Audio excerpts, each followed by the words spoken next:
The Driving While Awesome podcast is recorded live to SD card at the Beeline Motor Club in Santa Cruz, California. One of the things I always say is that I'm not a real man because I don't watch ball and stick sports, you know? I don't know what any of that is. Yeah, exactly. I said, hey, who here has an 80s and 90s car? Oh, man. You know, show of hands. It was like one guy. 4 people. Oh, my God. The steering wheels are getting so thick, you can't even put your hands around them, I dude. can't handle them, dude. It's like, I can't handle those having things. 2 sandwiches. I don't have small hands either, and I'm like, get me out of this. I'm like, ugh. Literally can't handle it. Dude. Welcome to Driving While Awesome, part of the Hagerty Podcast Network. My name's Warren. I am Lane. I am Art, and we have Mr. Larry Chen, photographer extraordinaire, joining us today. What's up, dude? What's up? Thanks for having me. I'm excited to be here. Yeah, Last excited to have you. Where's the big brim hat? Or where's the hat with the ears and stuff? Yeah, I had that today. Okay. And it felt like we went on a safari today because we were kind of like in the forest. Felt like the jungle. Yeah.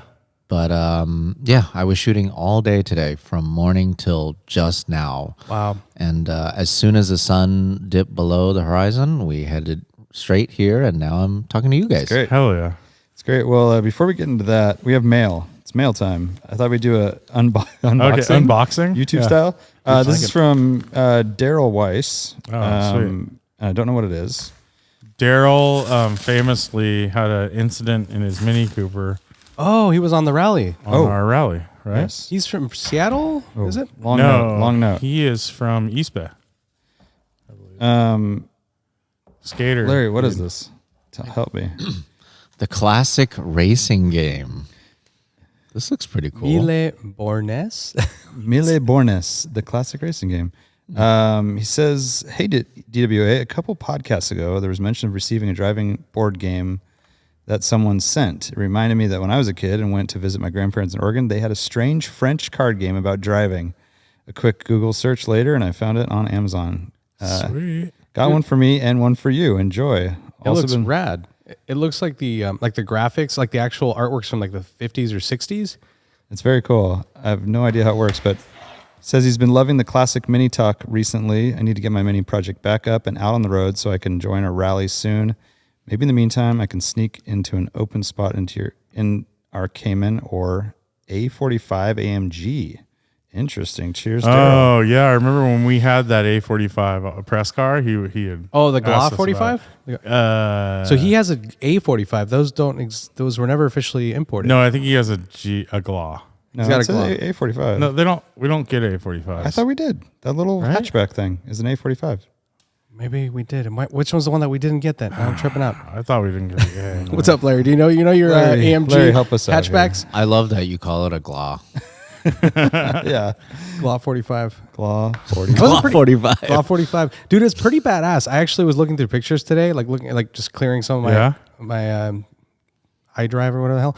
Dude, and I kind of want that car, dude. I really enjoyed it. I really enjoyed it. It was fucking cool, the GLA? dude. Yeah, the GLA was so rad. So Art has a problem where he kind of forgets about cars, and then he'll be like, I wasn't the one. You You guys complained about the seats being too stiff, which I don't care about. I like really nice, like firm seats, and the Nice, suspension firm was seats. the suspension. Well, it was like it's like a bucket seat, and the suspension was too stiff. Yes, I agree with that. But we all concluded that if we got more sidewall on that thing, it was like a full-on little rally hatchback, dude. Full on little rally hatch. It What? also shifted like 30 times through an intersection. I Yeah, remember but don't that. put it in auto, dude. It's like just get revved up and ready to roll. That's Rally. your first mistake, Lane, is yet need to have traction control off. That's right. And manual only. mode. All the time. Yeah. All the farts and bangs and Yeah. pops. Have you driven those? No, but it's interesting that you're talking about that while you have your R33 GTR Yes. parked behind you. Why would you want a GLA if you could drive that? Oh well, it's an addition to. See, it's like Oh, like that's your family car or something. that's my family car. Yeah. Sell the ZHP and the 36 M30 sedan, replace with GLA 45. Actually, that Warren thinks I'm reminds. insane. Did you drive the new Corolla? I did.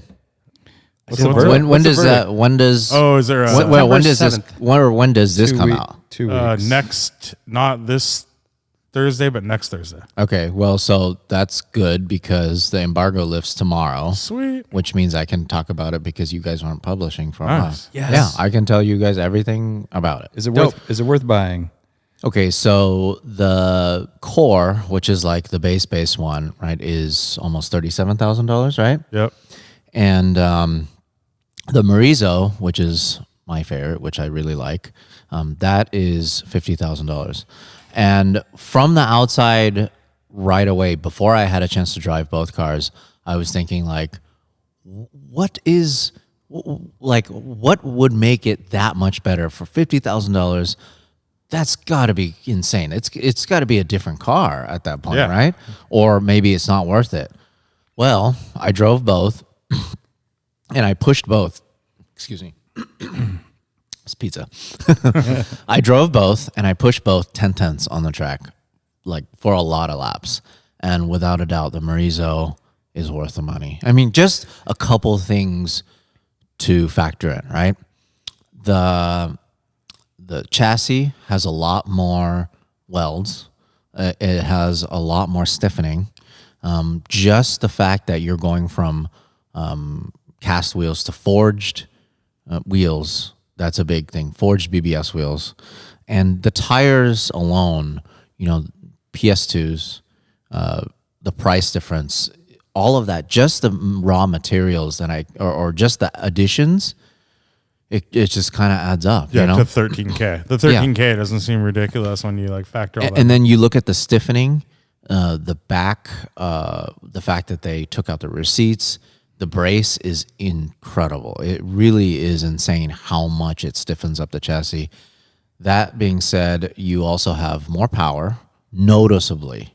Like I'm talking about one gear up. Oh, wow. Especially the track that we were at, Utah Motorsport Campus. I was able to always go that extra gear. And mile an hour wise, it wasn't even a comparison. So it was like a totally different car. It was completely different car. Yeah. And that's the thing that everyone else said, like all the other journalists that I was with. And, the first thing that I said is not even the same car. While it's cool to have the core and it's a good way to start your build, to get to that point, to get to Morizo, You would spend the same amount or and more. Morizo's not available for like a year or something, right? The rumor is that they're building 200 for the first year, and there's some hinting that potentially that they would build more in later years. Yeah. I have a feeling that they're going to, because these 200 cars, they're just going to be stored away. I really don't think, if it's just 200, I don't think anyone's actually going to use them. They're going to trade hands for 100 time attack. Yeah, they're going to be expensive. But so the core is a good place to start if you want to build a great street car.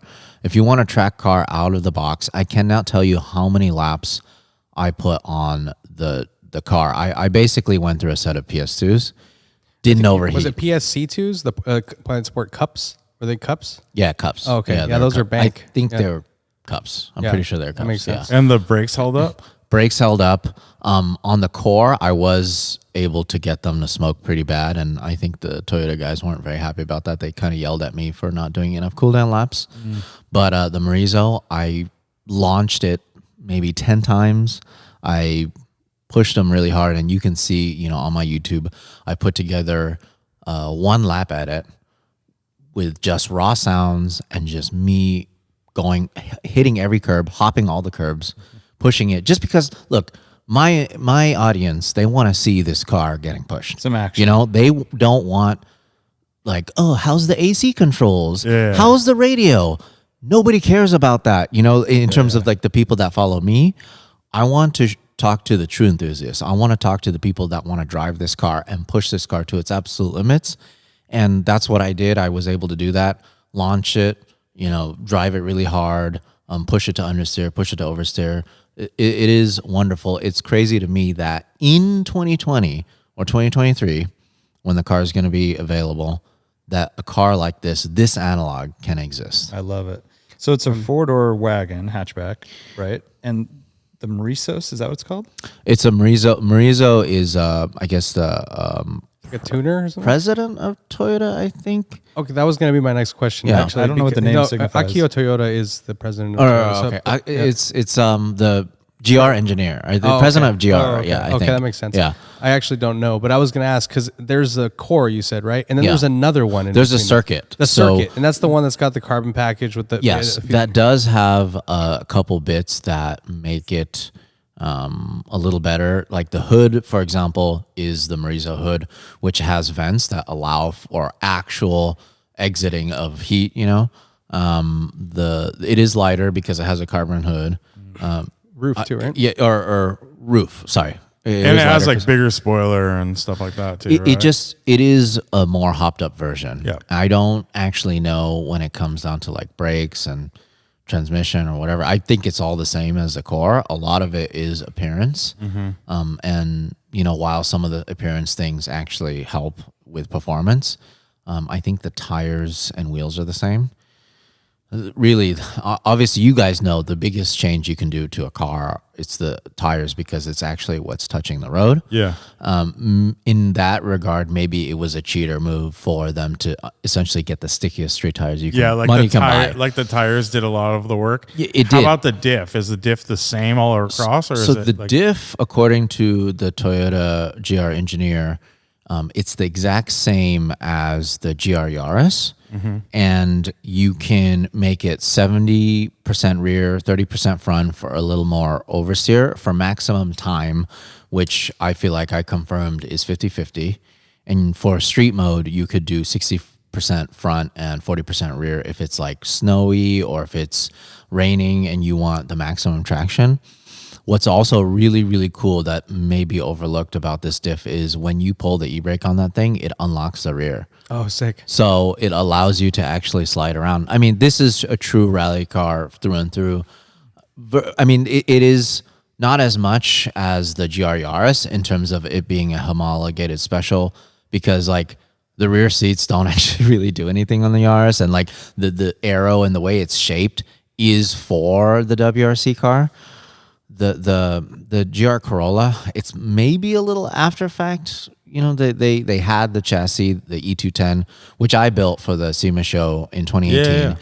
Thoroughly enjoyed it. And first thing I thought when I saw that car and when I drove it, this reminds me of a rally car. And that's why first thing I did, took it to the desert, jumped it, then did a wrap, and then did my camera car thing. I don't know if you guys saw that. Yeah. I put a big camera car arm on it and just did a bunch of stupid stuff with it. But I always liked that car. I just know it was lacking power. Made 170 horsepower on a good day, and it was so slow. Yeah. It's like I had to floor it all the time, everywhere to get anywhere. What's the power in the new one? 300 horsepower. I think it's 300, and the Morizo has a lot more torque, and it's noticeable. And the gearing on the Morizo, a lot better. Plenty like shorter? Shorter, yeah. Wow. I mean, the Corolla is a pretty good grand. looking car too.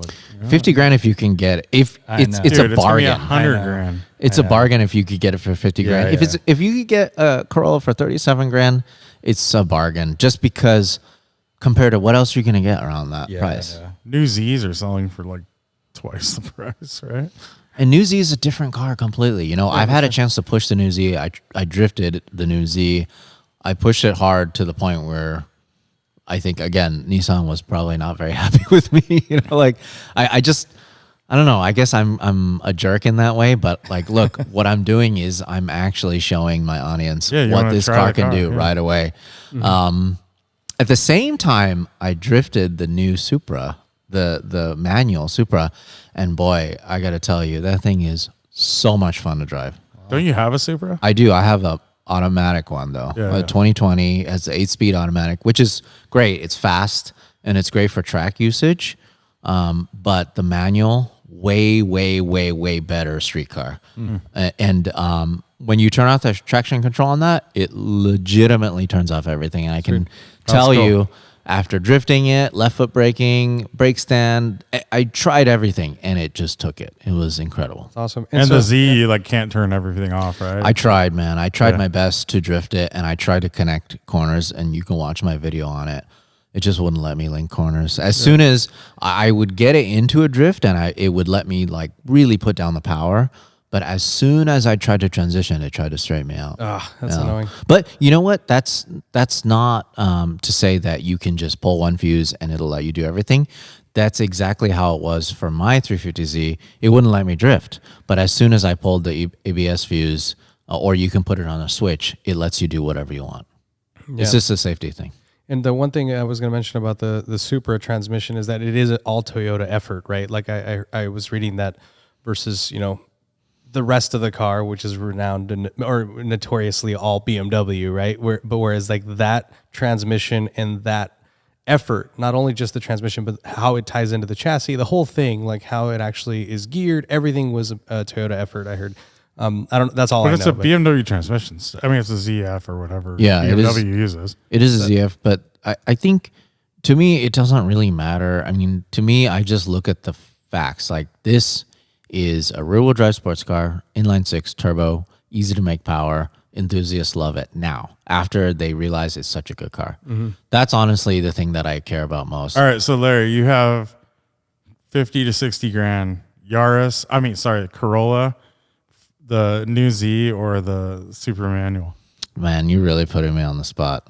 That's a great question. They're all around the same price, right? Pretty different, though. Yeah, they're all different. Yeah, they're all different, They're really they're all different. around the same price. They're all enthusiast cars. Like, what are you picking? I don't know. It's kind of tough to say. Are you asking me as me like having a Supra Yeah, like what already? do you like? Or, okay, let's just say you don't have the Supra. You're going in. You want a sporty car. You want a. Well, I actually kind of like it. You having the Supra already, because is the manual that compelling? Like is it going to win you over, or do you keep that car and then add And also some the other Corolla thing? is a 4-door, but if you get the high end one, you don't. It get doesn't a rear have rear seats. so it's basically just. So it's a kind of rally the car. same. It makes it a little closer. It is. It's tough to say, because the 2020 A90 Supra that I have, I say it would be the best street car if it was a manual. It gets amazing gas mileage, even though mine's tuned, intake and charge pipe and, it's dyno tuned. It still gets 36 miles per gallon, which is crazy. That's awesome. It's just so fuel efficient and it's so comfortable and it's so fast. It's you guys see that I use that as a camera car and I chase down drift cars that have 3 times the horsepower. It's just because it's a modern car. The fact that I can run 315 squared on this street car is insane. Today I was at Canepa and I looked at the Carrera GT and I look at the tires. It's 265s in the front. Oh my God! Yeah. I'm like, I can run 315s on my Supra. It's insane.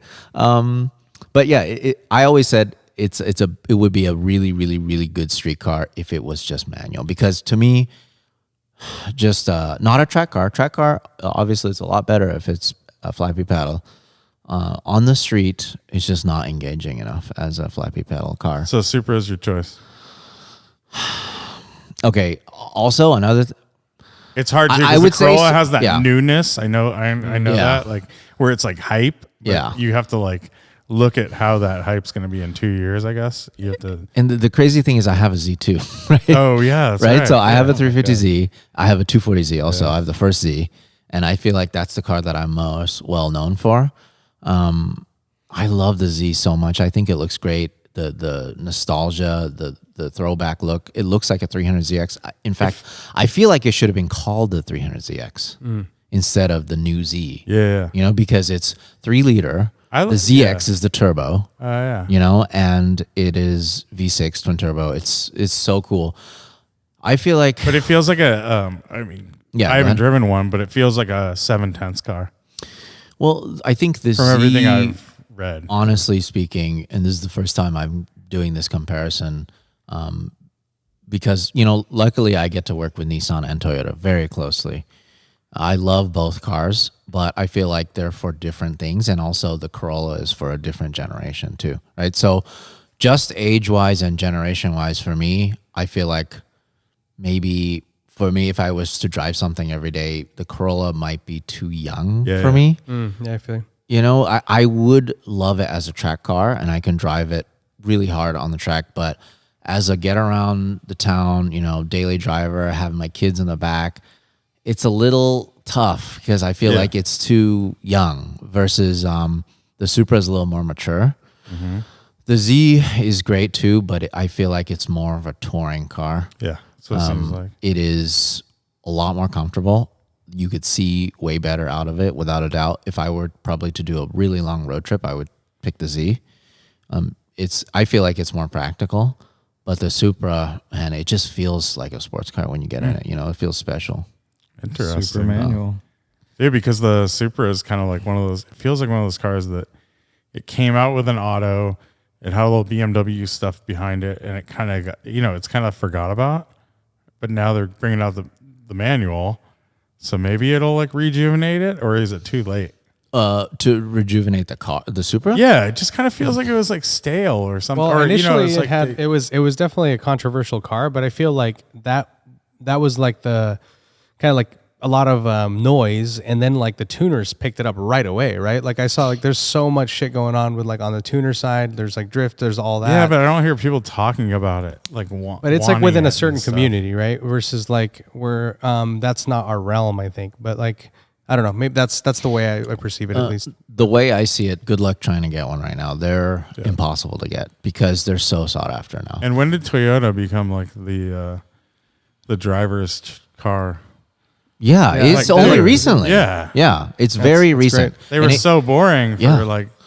It started with the FRS, I guess. I don't know. With They have Scion. the FRS and the Corolla, and now and the Supra. Like that's pretty insane. So it's funny. I went to that launch, because they wanted me to check out the GR Corolla. They wanted me to check out the Supra manual.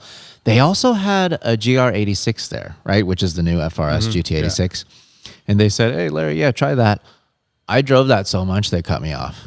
They're like, "You can't drive this anymore." I mean, I'm one of those guys. I don't know how it is with you guys. If you guys have the opportunity to go to a track and drive cars, and somebody else is paying for it, it's our job, and it's we want to tell people about it. But I will drive until I can't move my arms anymore. Because I love driving. That's why I got into this thing in the first place. While I love photography, I got into photography because I wanted to drive and I wanted to be next to these racing drivers and make friends with people like yourselves and I want to be part of the community.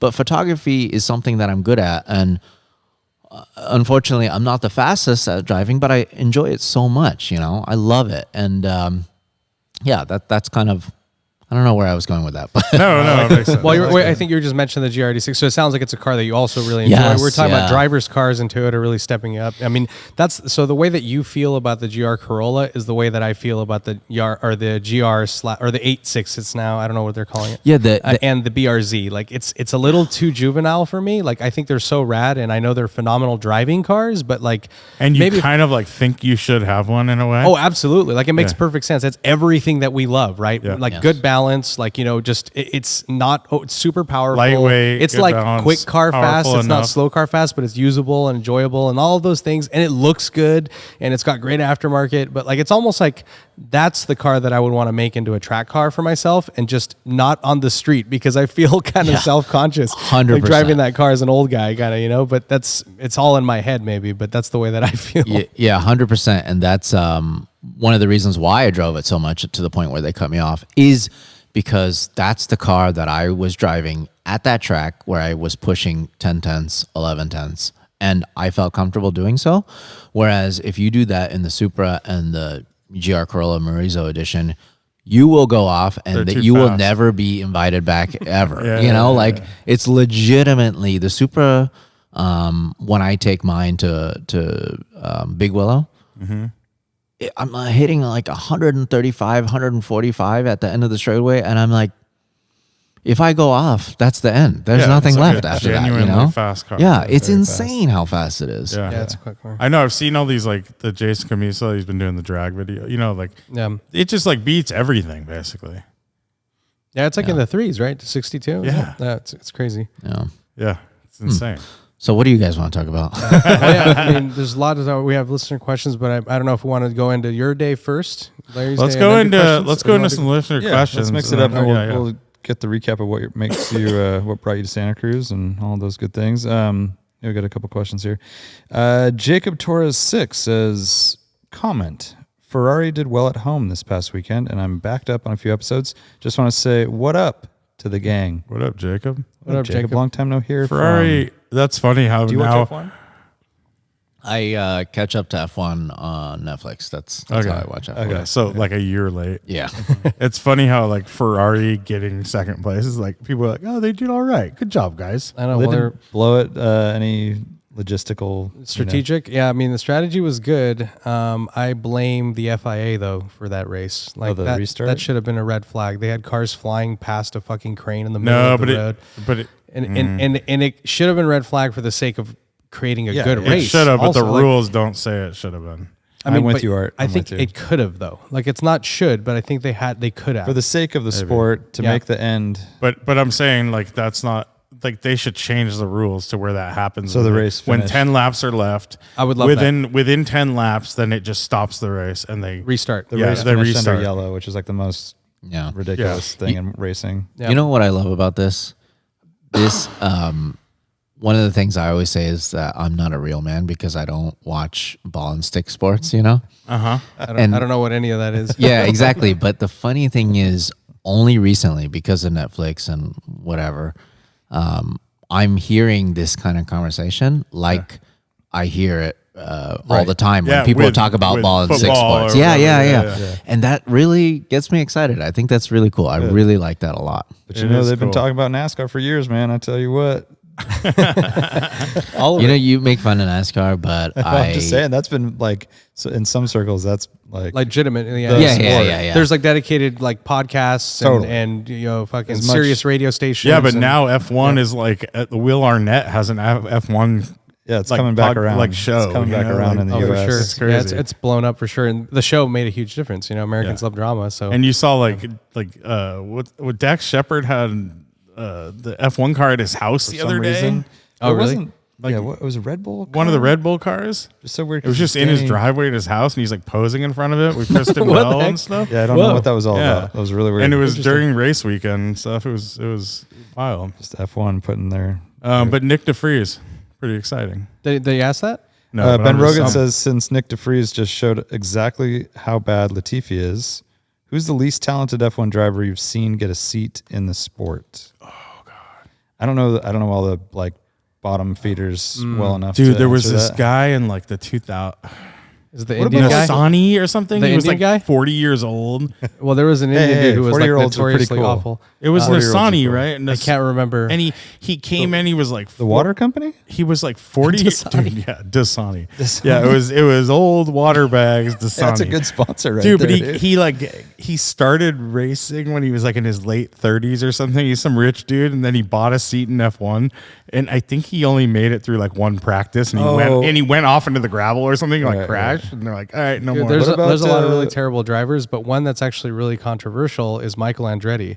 Like he was he so bad, dude. Like Yeah. he was very, very good in in Indy at the time or kart, whatever he was racing, and he moved over to McLaren. He got a seat at McLaren, and 95. it was so gnarly. 93. No, 93. Yeah, 93. Yeah, it was incredible how awful he was at driving an F1 car. Like he's obviously he was very talented He at did driving get other a cars. podium Yeah. on his But last race. Right? He really, really sucked, dude. He crashed so much, and he was like, he like for the car that he had, like a front running car, like he really struggled. And that's just, I just wanted to mention him because he's a name, right? Like versus like Esteban Gutierrez, not so great, so, but he was okay, and then there were some drivers there was a Spanish driver, I can't remember his name. He was in the 80s or maybe even, no, it might have been early 90s. And he qualified like on the grid once. He never actually qualified. Like he was so bad. And most time he was probably like 8 seconds behind or something. Yeah. There was, Because there's a limit, right? You can only be so far behind the front. There used to be. There used to be. There isn't There anymore. used to also be more cars that could make it onto the grid. So like there was like 28 drivers, but only 22 could make it on the grid. So there'd always be guys that would never make it on. Right, They would just go right. out there and like drive around. What about recent memory? Mazepin. I mean, yeah. Mazepin was pretty I terrible. mean, he was literally just bought his way onto the team. Mazepin is like, if you look at Mazepin's record, he's actually better than Michael Andretti. I think like it was Well, also a bigger No, sample size. Andretti right? did get a podium. Dude. yeah, he did get a podium. His but last like, race, but he was right? like, when he could keep it on the track, he was okay. There was also some guys like in F1 that they just paid their way basically, and that's why the rule now you need like all these super license points to get in, because that was like a thing that was happening. Like Minardi that had no money would just be like, their season's over anyways, I don't care, and they're like, okay, come buy a seat. And there was this guy next to Mark Webber, I forget what his name was, when Mark Webber was on Minardi, and he like, dude, Webber would be like 3 seconds ahead of him or something. Nice. Just this it was like pay driver. ridiculous. Yeah. Sounds kind of fun.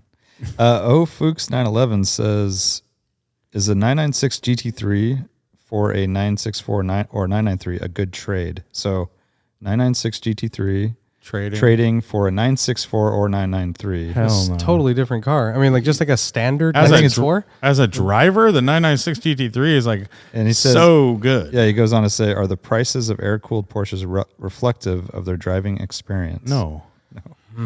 Because I mean, for a perfect 993 Carrera S, it's the same as a 996 GT3. No, a Carrera S is way more. They're really, really? A Carrera S is like 200. That's the wide body. Those are over 200 grand. Yeah, I thought that was only for turbos. No, 200 for a regular Carrera S. Yeah. There's one. S's are wide body. They're but that's what Tom Park had, and his was not that much. No, yeah, they were for a while. Yeah, like that's his sold for like 140 or something. Right, I thought they were hovering in that zone. But now, so there was one on Marked last week that 4S, I believe. So not even an S, which is better because it's a split grill, 2-wheel drive. Yeah, it went for like 208. Yeah, shit. Yeah, they're bank and yeah, like a standard same. Like if you're just gonna get, I mean, I owned a 993 and I RS'd it out a bit. Like, and even then, it wasn't like a fucking scalpel. It was like a really nice.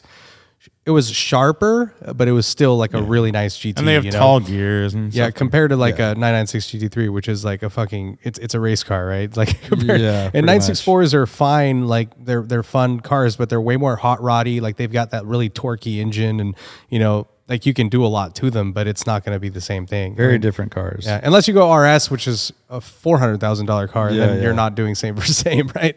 Larry, you still have your 996 turbo? I do. I love that thing. It's a good car. Yeah, it's to me, I think the 996 is just going to keep going up in price. It's the last of its kind. Yeah, I know. I mean, I would never, like, if you had a 996 GT3 right now, I would say like hang on to that thing, or a turbo. Both those have the Metzger, and it's like, that's like holy the fact grail. that you can see the engine bay. Yeah, exactly. You can work on it yourself. I like tinkering on it. How often do you get it out? Not often enough. Yeah. But for me, it's a great family car because my kids are at that perfect age where they fit in the back and there's plenty of room still. Yeah, they just climb in too, no seats. Yeah. Well, I have like the GT3 seats. But they could still squeeze in. Oh, right. Okay. And, there's plenty of room back there. And yeah, to me, it's a great family car. It's like a great go out and, whatever. So this is a little bit inside baseball, but I'll fill you in. There was a 996 turbo like 2 blocks from my house, and these guys know about it. And it sat there for years. It's not there anymore? Years. Like, and I put a note on it. Like Dents, I knocked. Cobwebs. And just little by little, it was getting more damage. Like, like clear coat peeling, and then like fucking Amazon trucks running into it. And about 2 weeks ago, it was chalk marked on the tires, and it had a sticker on the windshield, like like you basically have to get rid of this car or we're gonna tow it.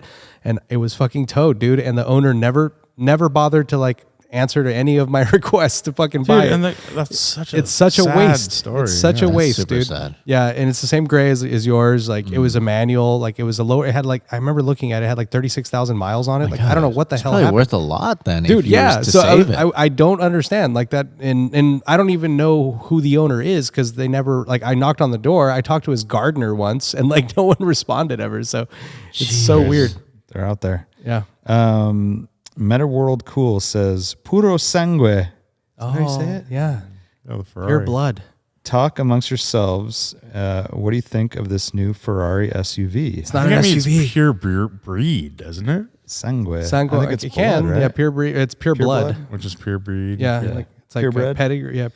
What do you guys Yeah. think? I have this weird like love-hate Proportions are relationship kinda with these funky to kind of me, cars, though. like these crazy powerful crossover-y things. I I know we're not really as sports car guys. We're not supposed to love them, but Well, Art wants a Gloss. well, that's insane. But it's like it's a grown up rally car. See where the GR Yaris is or Corolla is kind of like it's a little too. It's got the AMG badge and it's got the big and it's got the right materials except for the dash fake carbon fiber bullshit. But anyways, I It's kind of the digress. same argument for Civic Si. Where you're like, Okay, so or how about Civic the pure blood? Type But R, yeah, I mean. so this thing, I mean, yeah, I guess you're gonna go into because I know you like the lifted SUV like AMGs and like those- the Cayenne GT Turbo. Yeah, you like right. And this is a 700 horsepower V12. It's got suicide doors in the back and weird bucket seats back there. Otherwise, it's just a front engine V12 Ferrari. It just sits higher, right? Right. It's like the Lusso, a little lifted, I guess. I don't know. It's very weird. Is this the first four-door Ferrari as well? I was trying to think. I bet It there was is. some like Sultan of Brunei. Oh, there's that out doesn't there. count. Yeah, it doesn't Yeah. count. They though. they've did that wagon for the Yeah. Sultan of Brunei, but those don't count. But I think we're talking about a four-door hatchback V12 Ferrari. It's going to be expensive. It's going to be fast. It also seems like kind of a dinosaur. I'm surprised they put a V12. Like, That is It's like, rad. I thought they were done Yeah. with the Yeah. V12. I mean, it's weird because like I'm trying to understand its purpose, right? Have you Like, seen this thing, Larry? It's no, like, no. My take on it is I feel like it would be cool to me at least if they built something that's actually justifies the ground clearance and the size of it, right? So like if they built something kind of like what Porsche did with Cayenne at first with the low range gear, Yeah. and it actually can perform like as an off-road off-road capable, Yeah, I feel like that would be kind of cool because, like, for example, the top of the line Range Rover, right? People don't realize that it's actually a really, really good off-roader. that's what it's made for. Yeah, that's what it's made for. It's insane what those can do off-road. And I feel like, if the Lamborghini and also this Ferrari SUV kind of thing, yeah, It's I mean, good looking. if I mean, it's what you'd expect, right? It's just Well, the profile, it's too tall for me. It looks like me it's see it, stretched. but I mean, that's don't what know. it is. But- That's a tall Yeah, car. it doesn't. I mean that, but I'm saying I, I mean, don't it like has it. to- It's better well, looking than most It's of its just like I feel like counterparts.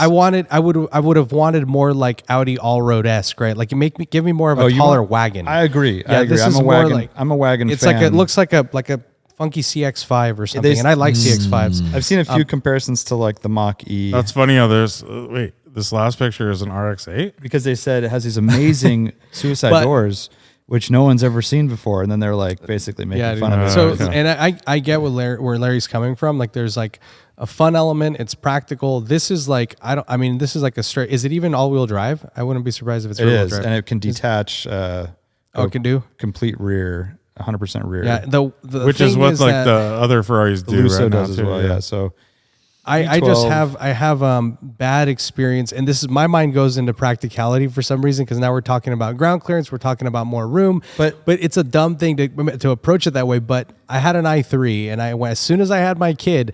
When you're talking about Yeah. suicide doors, it sucks. Like because you have to open up the front door to open up the rear door, and then it's this whole thing. don't You're know in a if that's the parking case. lot. Yeah. I mean, it's a Ferrari, fucking whatever. You're not going to go to Whole Foods and park it in a narrow ass parking Oh, they space. will. They but will. I won't because I know what it takes. It's Everyone like in- you get stuck in a little triangle and like LA. it's just, so that shit's weird. but like you loved that Jaguar we had, the the F F-Pace, F-Pace R. F-Pace shit. What Yeah. was that thing called? Special R F-Pace SVR. SVR. F-Pace SVR. So that Yeah. was like a very extreme, hard bucket seated, pretty poor riding SUV. SUV crossover, right? This is the same thing, but like probably V12. way better in every way. Like Yeah. better fit and finish, better interior, V12, Yeah. Cooler engine. cooler engine, and it looks Revs to pretty good. 8,000 I think, something. conceptually, I get it. Like, I think as Yeah. a thing that hauls ass, you got I mean, I like sitting, we daily a Cayenne, my wife and I, and it's like, I get it, but like, I don't like the suicide door thing for like hauling people around. Like, it's annoying. And But it was that or two-door. Like it's almost just like they tacked it on. Yeah. Otherwise, you'd be dealing with the Lusso style where it's It would look ugly too with four doors. Like I understand where they're coming from. Yeah. Like, Yeah. And plus, that thing's it's not about practicality. That I mean, yeah, it's like I know. it's making I think I kinda an love it. impractical thing kind of practical. I right? love it, and I feel guilty for loving it. I- That's where I'm at. I feel like something like the Jeep SRT, like the Trackhawk, Yeah. Yeah. way cooler to me. You know, Okay, yeah, yeah. 'Cause something it's that capable, like- yeah, it's In a capable different way. on and off road, and Yeah. or it was never meant to be like this crazy Yeah. high horsepower thing, but they made it that way. I think that's super cool. And I think the proportions are great. I think it looks amazing. G-Wagon too, same thing. Probably the most off-road capable vehicle ever. I think it's so cool. 3 lockers, this, that, and the other. See, I like that. I like that move. I'd probably rather have like a G-Wagon or something for that car. Like every time we drive these really fast SUVs, I'm kind of like lost. I just want, like, if I'm having my kids and like if I'm doing that kind of thing, I don't care about having hard bucket seats and rough a super riding. fast rough riding thing. I'd rather just be in a nice, comfortable, like you want a Tahoe. luxurious thing, right? you want a Tahoe. And then I want my sports car, and but you could still have a fast thing. I know. I think it is funny because you're basically giving up on all the other attributes of It's a car. like one this, car right? to do it all. And if you want to drive down like through rough roads and over speed bumps and parking lots and stuff, like you don't want a car that's like bouncing over every speed bump and you can feel every and that has pebble. like a 25 series sidewall or something. Yeah. I mean, I'm sure you could change the wheels and tires, but who knows? Not the really, brakes though. are gigantic. Yeah, too, right? I was going to say you probably can't. It's a really. trip. Yeah, Well, and also people that are buying this are paying $400,000. Like they can 400. afford to have like a really good SUV, Well, it's like this- a Range Rover, and then also have a Ferrari. But it's like this or a and have a Cullinan. This Porsche, is where you're at. Like a Cullinan's going to be your cross shop thing, or like a G or what is 4x4 the or squared or Urus or something? or the Urus, Yeah. or Urus, yeah. or even a Cayenne. Cayenne top of the line GT whatever, turbo. turbo. Or But whatever. I'm with you. I think it's a weird thing. I want to drive one. That's all. Yeah. And you feel guilty for it. Yeah. Yeah. I see a Urus at the gym down the street, like on the way to work. There's a gym on Water Street. And there's always an Urus there, and I'm always like, "What the why? Why is that guy weird choice? Why does he drive that? Like, why is that the car he drives to the gym? Because I just that's don't that understand type of person who those would kind of own that cars. car in the first place. I know, right? it's So such a like, gym guy. that kind of thing. I don't know. You want to you're flaunting your stuff. I don't know. Yeah. It's not for me. Yeah, it's weird. It's a hard one for me to answer because I can't even I'm not in that realm, right? Like this is not something I would ever consider. But I guess you And could it's say they and made so the I'm most trying to, Ferrari SUV ever. Yes. I mean, they made the most Ferrari, FR and all that, like the front, Right. front And engine a V12, V12, which NA, I I can't NA believe too? it's not hybrid. I can't believe it's Is not. it NA? Yeah. Oh, that's sick. That's I cool. believe so. I think so. it is. I don't that think they motor's- have a. It's not a turbocharged I don't think 12. they do that with the V12. I don't think so either. Yeah.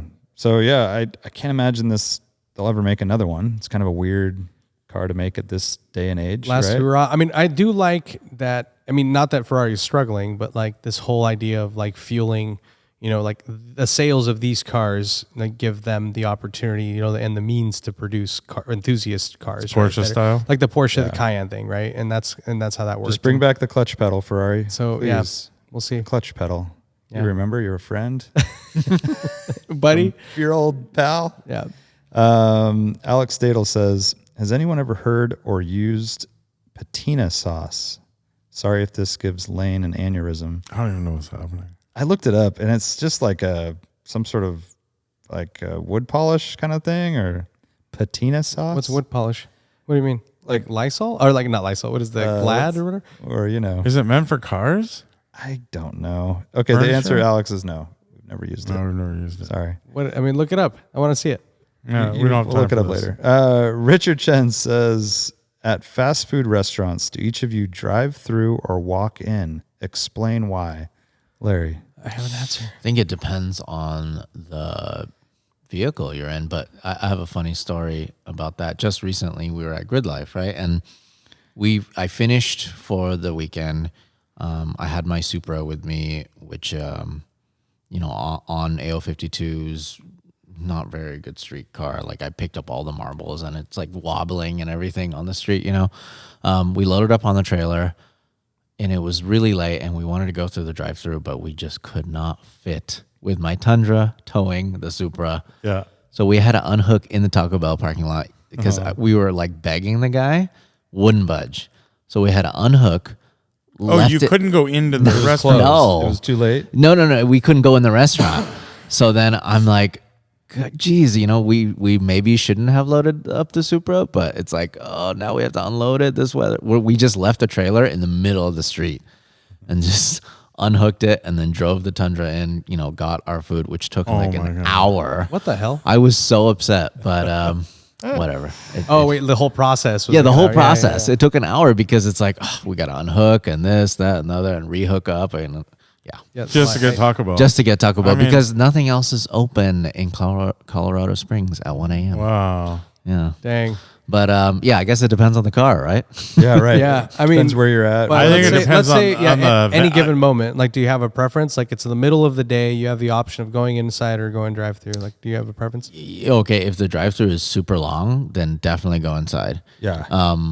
Otherwise, Even if it's slightly long, I'm over it. yeah, it's a If lot it's faster longer, just to go. if it's more than three cars, I'm going inside. Yeah, to order. Yeah. Like, especially in and out, I'm always walking. But in. also, Oh, yeah. the ordering in the drive-through immediately means you're eating in the car. So there's that other angle. It depends what you're in, right? You don't want to eat in something nice. Typically, I know Art has guacamole on his shift boots. Yeah, and if you're and to get back to the car thing, you're driving like a manual. Like if I'm driving my 911, Yeah, or like it's low probably not slung. going to want to eat in it. Yeah. Or if you're driving your R33 GTR, I haven't done it. I it's haven't done funny. it. You can't. I haven't done it either. Well, I saw Farah did it in reverse. Oh, to go through the parking. Oh, to go through the parking thing. To go through the.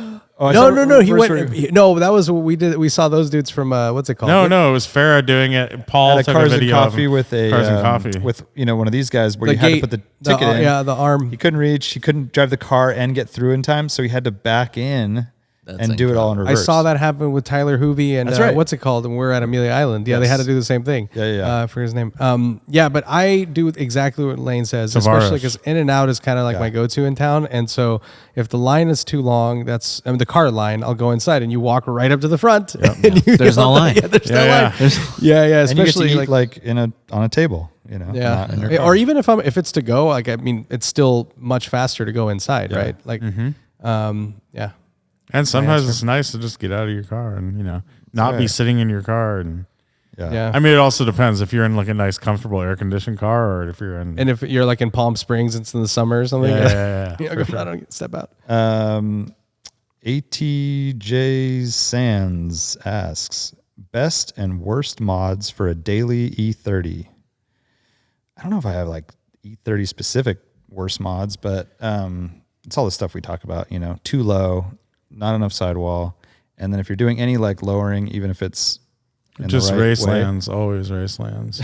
Yeah. But skid plate, that's the best mod. You need a skid plate for those. I think Red 46 still makes a good one. They have a they're low everywhere. oil pan. They're sketchy. If you're going to daily it, like drive it a lot, especially if you're going to lower it in any way, skid pan. Dude, even stock. So our friend plate. Misha had a fully stock one going over Highway 17, hit a bump, busted the oil pan. Yep. So that's absolute number one thing you should do. You ever own an E30? No. I've never had a BMW. I mean, I guess the Supra is kind of a BMW. You have one now. Yeah. But no, I mean, I like them. I like driving them a lot. Is there? Recently, I've been driving 1M. I made friends with this car dealer. His name is Drew in Florida, and he likes to ship his cars places where he wants to hang out. So he's been just letting us drive his cars. So rare special bulldog, huh? yeah, it's been incredible. So I've been driving a bone stock 1M, and in my eyes, I think it's honestly the perfect daily driver for me it in the Los orange Angeles. one? Yes. Really? I love that thing so much. It's like lightweight, and I feel like it's like a good age bracket, I guess, for me, Absolutely. It's so fast. It sounds amazing. I mean, the turbo. The new M2s look so good too. And Yeah. I feel Well, like so the that's- M2 is the modern version of that, I feel right. like, right? The 1M is so good because I just don't really care that it's a fast car, but it's just the turbo feel. But I love the lag. I think it's so fun. I'm where a it's fan like, too. yeah, you're flooring it twice. I mean, that's what I like. I just like the driving feeling, and I know you guys agree completely. Well, it feels more analog, more old school, right? In a way, like, Yeah. it's modern, of course, but it's definitely like it doesn't feel the same as a lot of modern BMWs, especially. They're so detached and like. Yeah. Yeah. So like he let us the guys at Precision Sport also in Orlando. He's partnering up with them, and they let us borrow their new G80, and I drive that, and I'm like, this is like an M5. It's so yeah. big. It's big, yeah. It's too big. Is it an automatic or a manual? Manual. It's too big. It's a fun car to drive, but it's just, it's nothing. I don't like it at all. I like the 1M a lot better and the M2, but 1M, I see why it's so expensive. They're insane how expensive they are. Yeah, how much? What are they now? Do you know? I haven't looked. I think they're double than MSRP. Oh, really? Because they were at MSRP forever. They just held. They never depreciated, and then they started going up. Yeah, because they were. I think like the one we borrowed one for a little bit. He sold his for over MSRP. I think 70 something. Yeah, it was like 70 something. Yeah. So at that point, it was already. At that point, it was one of the most expensive ones on BH. Yeah, that was like 20 right before COVID, basically. Yeah. I'm trying to think. I'm like looking at my E30. I'm like, what the hell? Like looking at it right now, going through things that are bad, bad things, and I did something that's stupid only because I knew that I was going to rip the drivetrain out and didn't really care. I deleted my muffler. And I don't recommend that for a daily driver. That's not that's a good. That's not my daily driver. So I mean, but I did drive it a lot often. Yeah, but even going on a rally and like the transit stages, like the 2-hour drive to the start of the rally. Yeah, it's not that fun, right? You just know where not to be in the RPM range. Nice. You just stay out of that range. But yeah, that K24 right there, Larry is going in the E30. Oh, nice. Oh, cool. K-swap, all the things. Did you have anything on the list? Okay. I mean, I think just it's your most normal list ever, right? It's just cars, not just car things. You know, not loud exhaust. Don't make it too loud. Don't make it too stiff. Yeah. Don't put just like race like seat belts. Like leave your normal seat belt as well. Yeah. Like just that kind of daily stuff. Aesthetically too, like leave the headlights OEM plus. Don't put in like halos and things like that. Yeah. That's. I mean, that doesn't do anything though. I mean, that's not like what is just that? Don't do it. That's a subjective thing. I know. Like it's not like compromising the car really. I mean, we're experts in automotive opinion here. So but hey, I went OEM plus and I know that you have too. So with bulbs and shit. So I'm down with OEM plus. Yeah. Ditto's dad says, this is the last question. With the Vans DWA collab in the rear view mirror, is there any other brand you'd like to partner with now that you're part of Hagerty? Swatch. Oh, I yeah. want to partner with Swatch. Yeah. A series of like simple kind of rally inspired or, watches that aren't breaking the bank. Mm-hmm. Casio will do, Seiko, what have you. What do you call that brand, that style of watch? Like, I don't want to say cheap, but like sensible. Well, I think those are different classes, but Seiko, Casio, and Swatch, they all kind of make watches in that. I'd Swatch say Seiko is like a step above. Yeah, Swatch is the lowest, and then I'd say Swatch and the Casio are kind of G-Shock. Or G-Shocks G-Shocks are expensive. They make $2,500 watches. Right. But Seiko makes. So I would say Swatch is the lowest, and then Seiko has Grand Seiko too. So I would go pricey. Swatch just so it could reach the masses, but and I think that you have the most freedom to be kind of crazy. They're very they're known for getting wild. So DWA, Swatch. Okay. That's pretty good. Yeah. I remember choosing, someone asked us years ago what brand we would like to collaborate for a car build, and I went with Swatch. Like, I wanted a translucent dashboard where you can see all the shit. You can see the into the engine bay, like do a firewall or something crazy where it's like all clear firewall. Clear firewall. I want to see all that shit going on. Clear heater core. Yeah. That would be pretty cool, actually. Right. There was someone who posted a video of them driving around. Was it Camisa driving, or someone was driving around a clear car? I think it was D-Tam Scott. It was Derek. I don't know what kind of car it was. It was like some weird Citroen. Yeah, he was in Europe somewhere recently. Yes, I saw it. And he was driving the whole crew's over there, I think. Yeah, they're all over there. Doing things. Yeah. Larry, have you teamed up? Any like branded things we could buy at the Larry Chen edition of? He has Hot Wheels, right? Yeah, Hot Wheels is probably the biggest one that I've done. That's cool. I came out with my own Hot Wheels, and it was cool because they were like, hey, we want to make your car, and we have this Skyline coming up, and we figured we might as well make yours. And I told him, I was like, look, my car's stock. It's stock that it has a stock airbox, it has a stock Nissan battery. It's the most stock.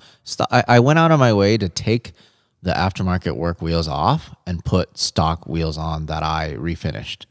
And they're like, well, do you want to do it or not? I'm like, of course. So, but it's yours. Yeah. The ask was, hey, since the car is nothing special, you don't have to put a livery or anything on it.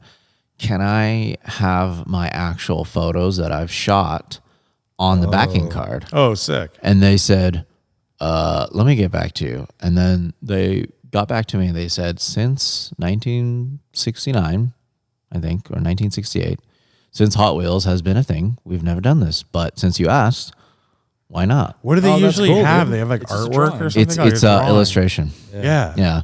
It's an illustration for whatever reason. I don't know why. Yeah. But this first one, it says photo by Larry Chen That's rad. on it.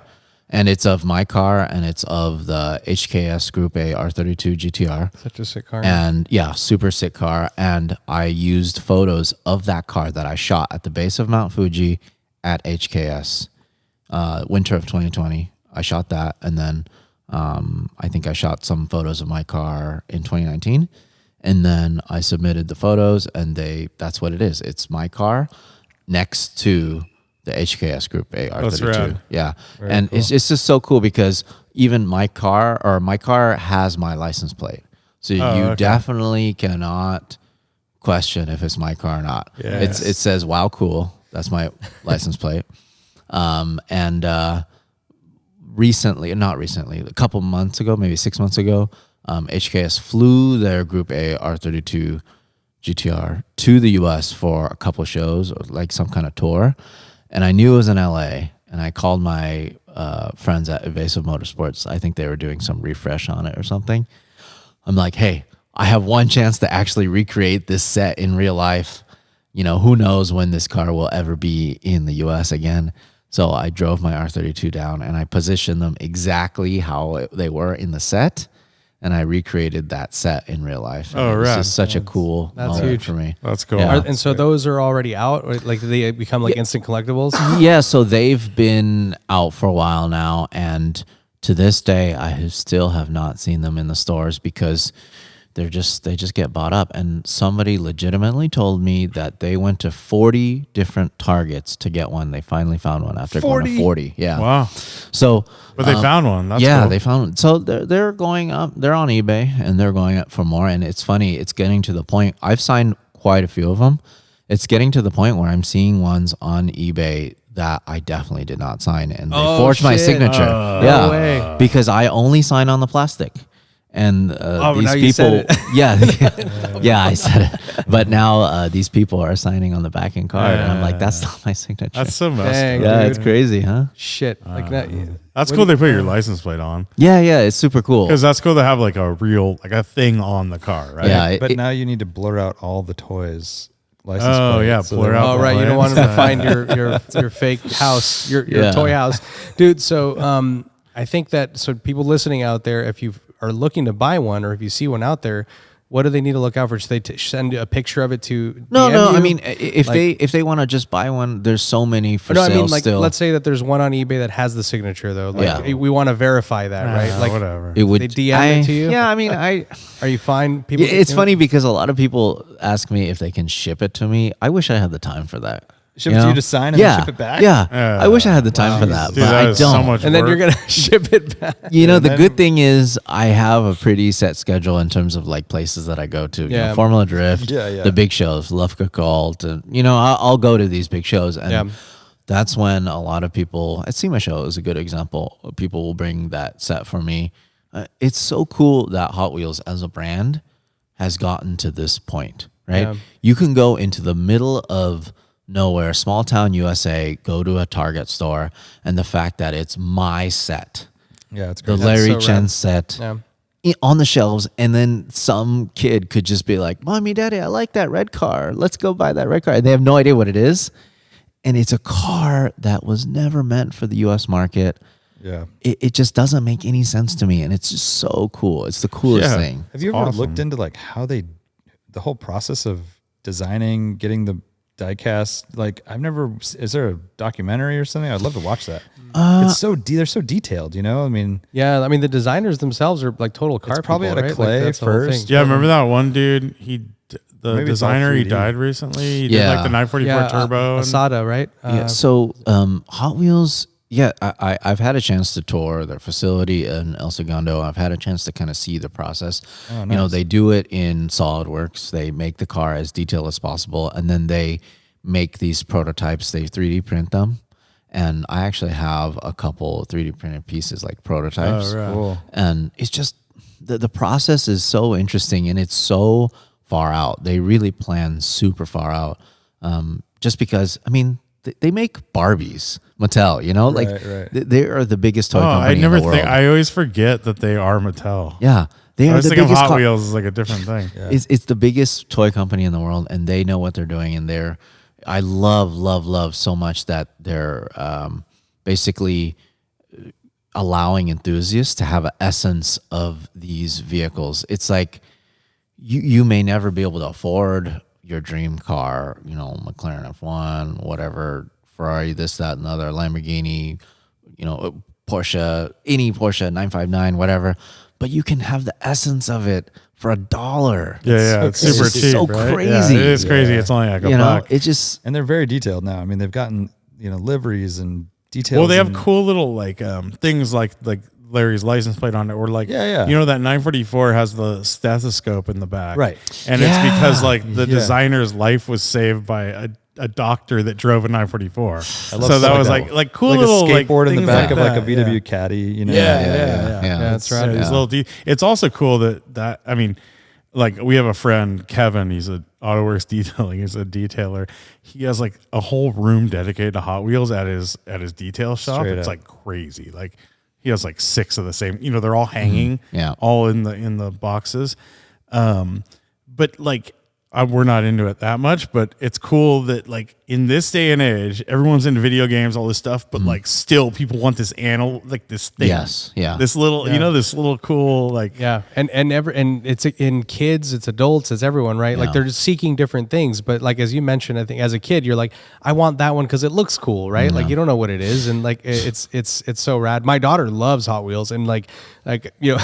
It's funny because Magnus gave me some like limited edition ones, and she immediately opened Are them you up, kidding and she me? just rips them around. And Oh like, my God. that they're we, her toys. We have a box at our office at my work. We have a big like pail of Hot Wheels, like a few hundred of them. Every time a kid comes, we tell them to go to the Just box, smash their face go in and there. grab one, go Smash his take one. face. Like, And you they're very Apple like Bob curated. Frapples? It's like a rad collection of them. It's cool because they still have like the racing toilets and the whatever dinosaur cars. And, Oh, yeah. you know the weird things for Right. kids. They do. Yeah. But they have the things for the enthusiasts, like true enthusiasts, like the nerdiest things. They've Yeah. just got to get the wheel tire. Oh, I wish they had some ratios. better wheels, Dude, so have you little seen the more people that dialed. customize them? Yes. So you Yeah. can Yes. disassemble them, Right, and you can right. do like you do I'm sure you can custom customize paint them, jobs, but interiors. That's what sets apart those other like European brands from Hot Wheels. Hot Wheels are awesome. They're not So- 99 cents though. Exactly. I was just gonna say they're like $100 or whatever. Yeah. But yeah. Or like $800 or Yeah, whatever. And by the way, El Segundo, all I can ever think of is I left my wallet. Your in wallet's El still Segundo. No, it's a song, but Trunk Club Quest. yeah. I was know the gonna song, say my mashup. I think we should do like a chalupa or something. Taco Bell Special Yeah, edition. yeah, How is that DWA? I don't know. You just say you a can ta- drive and eat a burrito or something. Drive Hot hatch. an awesome burrito. I'm gonna go with one that we've talked about a ton in the past, and I think that it's still interesting. Jordache It's jeans. wheels. I think it would be cool to collab with, whether it be Rotiform or any of these guys. We know all these dudes, and like we have ideas. They're into the stuff that we do, like the Radwood era kind of vibe, and producing kind of designs that existed in very limited sizing, and or multi-piece that can be made now cast and things like that. Or here's a thought: small wheels. For Hot Wheels. oh man. No. I mean like 14, Yeah. 15, Yeah, dude. 16. For sure. Like Speaking my that language. doesn't exist anymore. Dude, let's just go. Or 13s even. Yeah, Yes, let's yes. go.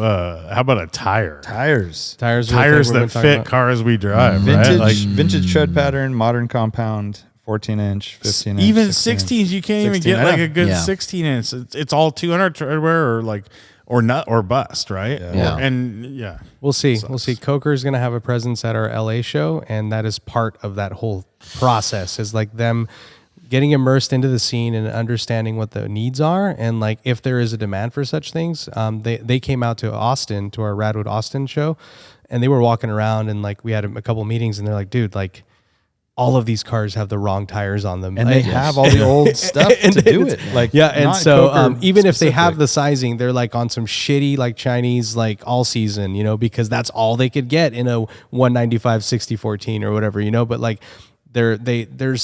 they're paying attention, which is helpful. We've talked to Michelin for years and Yokohama and everyone, and they're but like now, and we love Yokohama, don't get me wrong, and they do cool shit in Japan. They have the sizes there, and I've talked about, you know, the same people that you talk to. It's like, can we bring those over? That is crazy. That's a good point, because some of the guys, the wild card team, you know, the guys that build a lot of old school. I'm part of the team, but they fly to Japan and they check in tires. Like old school That's Advan awesome. tires, like the old sizes, but they're new tires, Yep. just so they can run them here. That's insane. Like fucking checking Yeah, bags. yeah. That's so rad. Oh wait, is Wildcard like that guy Roy? With Yeah, Roy's part of it. Yeah, Wait, yeah. they carry or they Yes. check bags Yeah. with tires?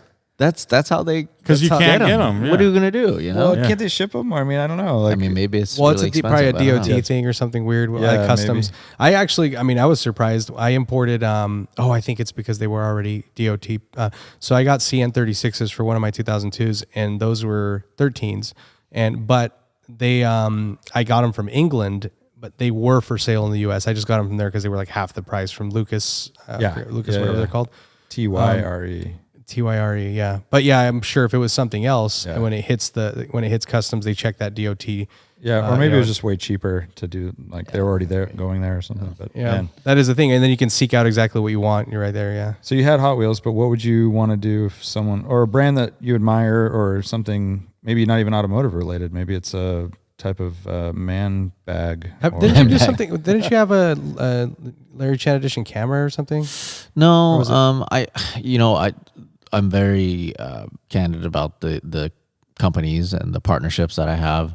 I work with Canon very closely. You know, we've helped them launch 3 cameras now, and we're really proud of that. And when I say we, it's me and my team. You know, it's 6 of us now that work together as a team to create this automotive content. But like I work with Canon. You know, I work with Type S, the company that makes lighting, like underglow and dash cams, which I feel like they're single-handedly bringing underglow back, and I'm so happy about it because it's just full like circle, yeah. the dumbest thing, but to me, it's just so much fun because it's like when it's parked there, what can you do? If you have air suspension, you can air it out, you know, but to have underglow and lights and you can change the colors, and especially when we're on track and when we're drifting, it's just That so makes a lot of stupid. It sense. looks so Yeah. good.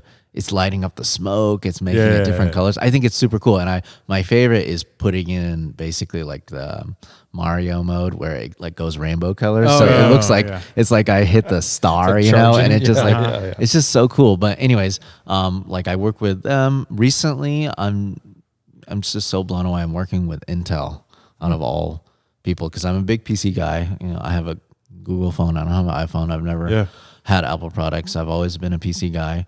So recently we're doing some stuff with them.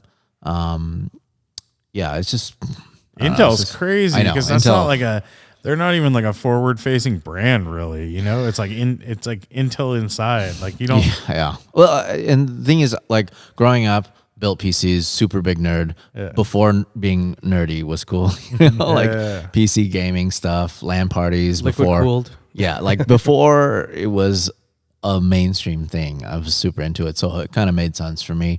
We're doing some stuff with them. We're doing some stuff with Adobe, which I'm really excited about. It's just kind of come full circle for me. All the brands that I loved that got me to this place these are the people that I'm working with. Like Canon, there was one point when there was a crossroads if I should go with Nikon or Canon, and I chose Canon and I stuck with it. You know, I've been shooting with Canon for 18 years now, and for whatever reason, it just paid off.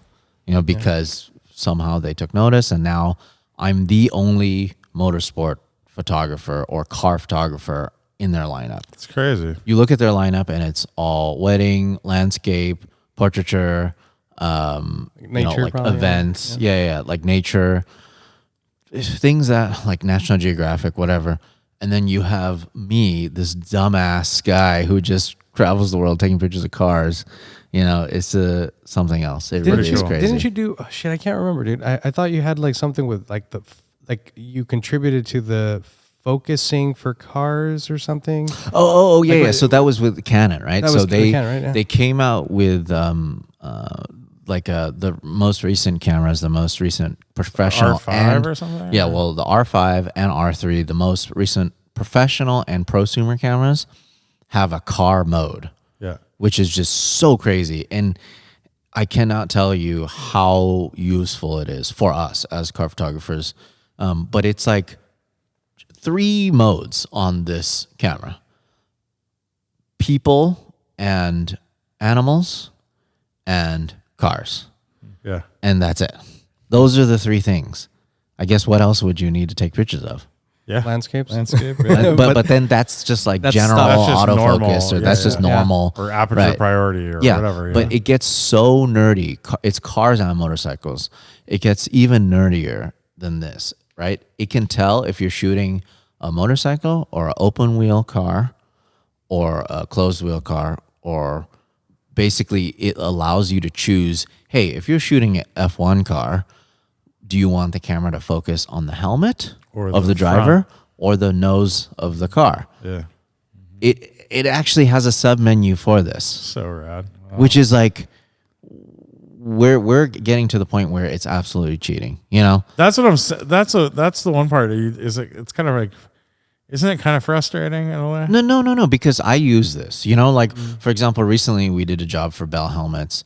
Generally speaking, like we've shot for Aprilia, we've shot for Moto Guzzi, and I like to show the motorcycle. I like to show the actual vehicle in focus and it's tack sharp, and that's the focal plane that it should start at. Yeah.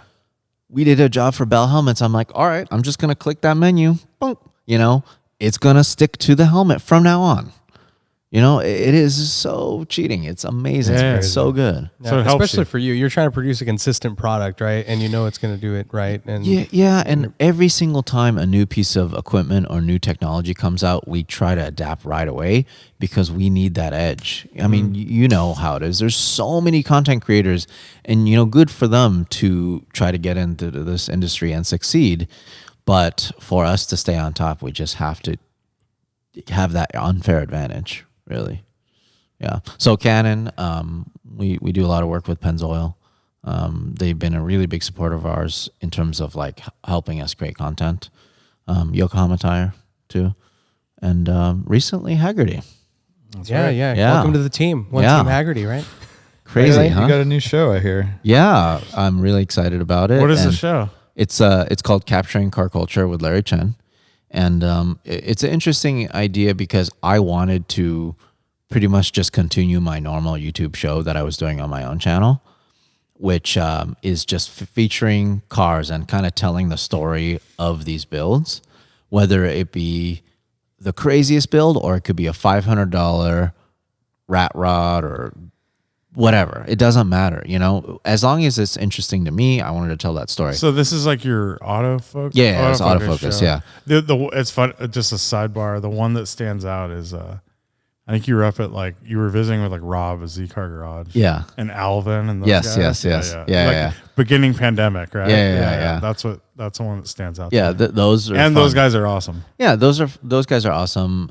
They're not too far from here. No, right? they're right over. Yeah, they're so those are the stories I like to tell, and I essentially pitch the same thing to Hagerty, and they're like, we want you to do something even more premium and more special. And so the concept that we came up with was for me just to feature the cars as well as the people in the industry that inspire me that are of our generation. Oh, cool. Right? So for this first season, I'm doing people like Adam LZ, Cletus, Garrett Mitchell, Cletus McFarlane, TJ Hunt, Amelia Hartford, Daigo Saito, Dino. I featured him in Japan. Basically just that realm of car enthusiasts. You know, the people that I guess we work hand in hand with, that we can relate to. There's a place for people like Jay Leno and like, you know, Bruce Canepa and those people that are just like on the top tier, but they're also a different generation. You know, it's kind of hard to relate to those guys. While I like working with them, I like photographing their cars, it's just not the same. It's not, you know, I'm not buddy with these people, you know, but these people that I'm featuring now, these are the people that we kind of started together, grew up together, or at least can relate to. Yeah. So that's kind of what the concept of the show is. Is it already out? Yeah. So we've had 4 episodes go out already. Shit. And this season is going to be 10 episodes, and you know, hopefully, on YouTube, on the Hagerty. Cool. It's YouTube on channel. the Hagerty channel. Yes, Dude, that's weird. I haven't even seen it. I've seen a lot of ads for it and stuff. I haven't caught an episode yet, but that looks great. Because I know I subscribed to Hagerty. Yeah. It's for me, it's cool because I'm trying to bring the younger audience to the Hagerty YouTube channel. I mean, Jason single-handedly, he's getting the channel so many views, and he's such a powerhouse, right? But he's speaking to the normal and also casual car enthusiast. I'm getting super nerdy with it, and it's very, very culture-oriented, you know? So cool. It's cool. It's just a different feel and a different Yeah, you're vibe. bringing the people and he's doing the cars. Well, I'm bringing you're the doing cars too. and people, Yeah, but he's doing straight up. He's doing cars. He's doing cars. Yeah, He's doing every car that we feature is heavily modified. Yeah. And that's also what excites me, you know, just making these vehicles your own. Yep. Yeah. Did you so the Hartford piece, was that all the 90s like Yes. Japanese cars? Yes. Is that okay? I saw something, I don't know, Yeah. it might have been on your feed. Very rad Yeah. wood. Very rad wood. Yeah. It was don't look at the comments because All it's one red of those cars, things right? where all red cars, all 90s Japanese, and everyone's like, oh man, you fucked this. You didn't have a Skyline, Evo, this, that, and the other. I'm like, that's not the point, guys. It was 6 cars and 6 different manufacturers. Yeah. What am I supposed to do? You know, it's literally every Japanese manufacturer or major Japanese manufacturer, right? There's that one guy with the Isuzu. Who's Yeah, like, how dare everyone's you? like, "Oh my god, I can't believe you didn't include a Subaru SVX." Not one I'm Daihatsu. like, really? We literally have a 22B inspiration build, and you're saying that we missed the mark because we didn't have a SVX. Yeah, you can't satisfy So everyone. It's like- Subaru, we had the 22B inspiration build by Amelia herself, right? For Nissan, we had a 300ZX Z32, okay, not a Nissan Skyline.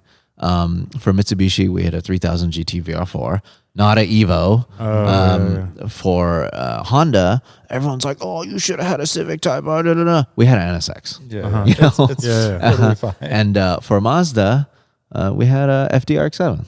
Okay. So, like 6 manufacturers, 6 different cars. They all happen to be red-ish, you know, different shades, especially Amelia's. It's a little orange, but it had a lot of red in it. It was a fun thing for me, and I feel like my audience especially enjoyed that. But, man, the comments are so brutal. You They're can't read like- the can't. comments. Yeah. Don't do it. Yeah. Can't read you. Very little good comes of it. Exactly. But with that said, you know, I just want to do cool things like that. You know, Sounds just great. tell different stories, tell the stories of the people that matter to us. And it should be a fun show. Yes. It's cool. Yeah. Yeah, check it out. Well, So what was it I'll called? go binge it tomorrow. Capturing Car Culture with Larry Chen. CCC. Yeah. CCC, Manhattan. Let's get some more views. That's a car club Manhattan. Oh, That's cool. That's very cool. yeah. So I think you answered my question, which was going to be like, is the Canapa thing that you were out here doing part of this show? But you said Canapa's, you know, a different sphere. You're focused on a particular. Well, he's demo. not doing this. What he was doing right now isn't for Canepa. Yeah, so I'm actually up here in the Santa Cruz area because we did a shoot for the FJ Company. FJ Company has been around for 8 years, and they build basically brand new FJs, FJ40, FJ43. They build them from the ground up as a new car, and they sell them. And they build them in Colombia, of all places. Wow. And part of it is because the FJ as a platform was just super popular in Colombia. It's just like the perfect car for the landscape. And they just needed that utility. They needed something that can last. And they're very popular there. They're built there. And right now, they've evolved. They used to have carburetors. They used to have like the 2F engine, 3F engine, and you can get it fuel injected, this, that, and the other. And they were kind of like resto mods. Now, essentially what it is it's a 70s series FJ, but it looks old from the outside because it's all 70s series everything. So it's engine, the newer running gear and everything. yes, newer running gear. Essentially like the first gen FJ Cruiser engine. It's a 4-liter V6 1GR FE, and they have the ones that are available with Magnuson superchargers, which they made the ones for TRD. So it's like this awesome looking old FJ with 300 horsepower, manual, transfer case, all new everything from the 70 series. And we've just been shooting with Nelson, the owner.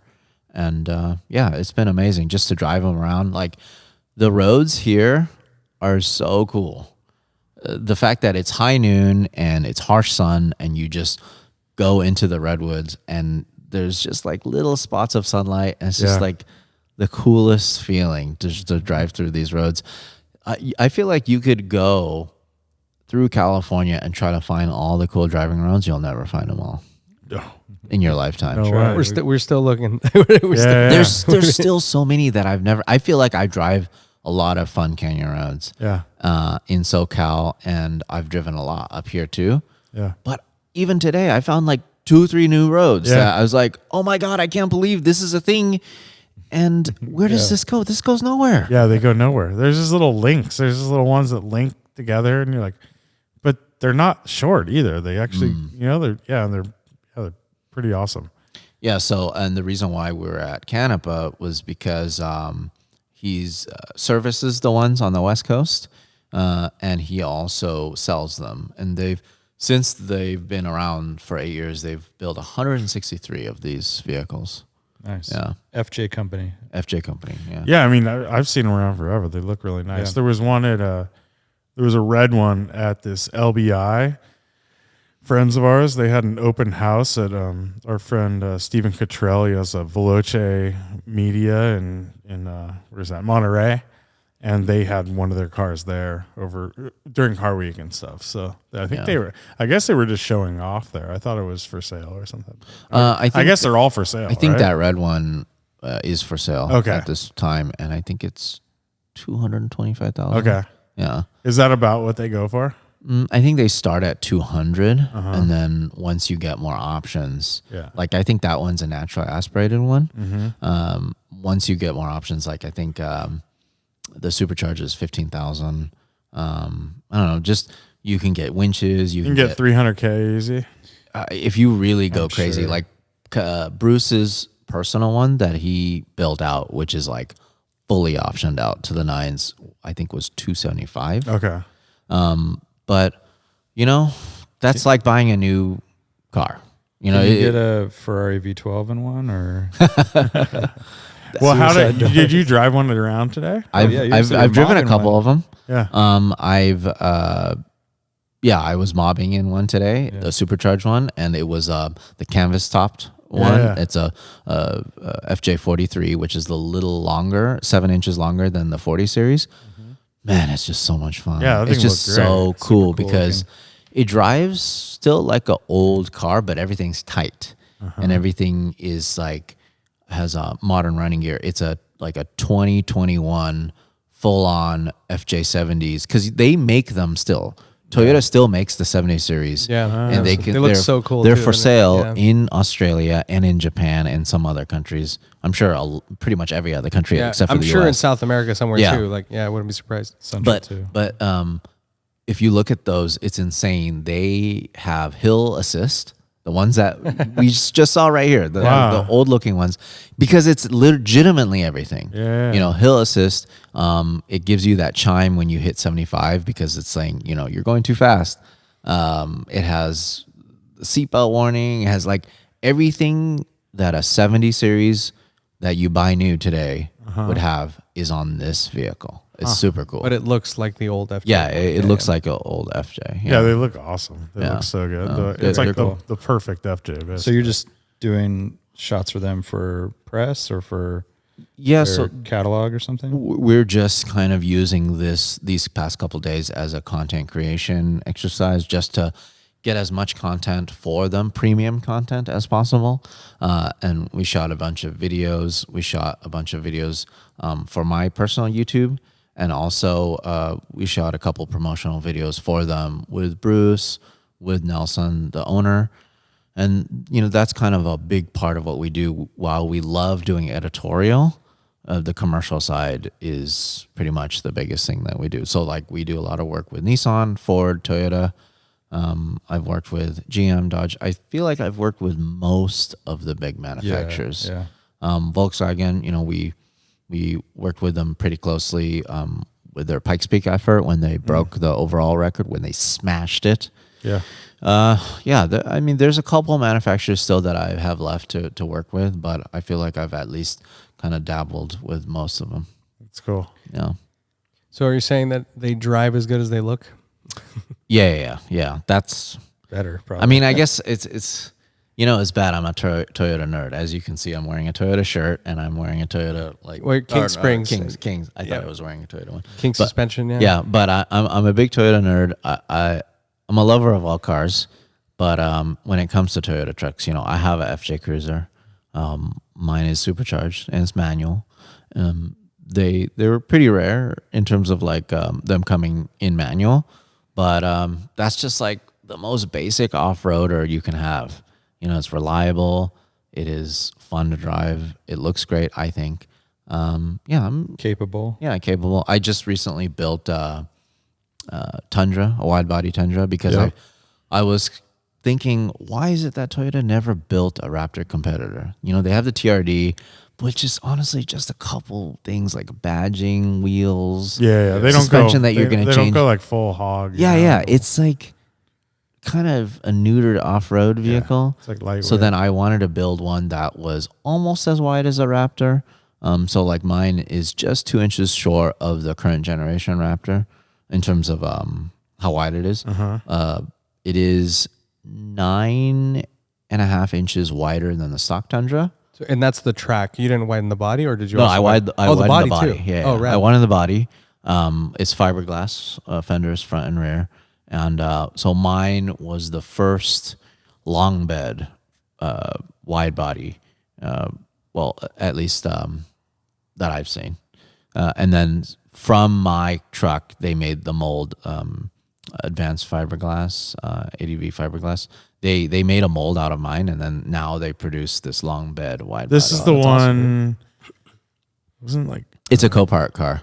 It was wrecked. I remember this is the seeing one a like red I truck. remember Yeah, like red truck. Corey was Yep. driving it with you in the passenger seat. Last year or something? Yeah. So it was a wrecked truck, and it had a really bad front end damage, and that's why I figured it would be okay for me to cut it up and make Gotcha. it What year, something. what year is it? It's a 2018, and we use that for legitimate off-road chasing. So Oh, sick. every year, Baja 1000, King of the Hammers, Min 400, Vegas to Reno, whatever off-road races we want to cover. What people don't realize, when we're taking these pictures, we actually have to run the race. Yeah. How do you think we're getting to these of course. spots? Yeah.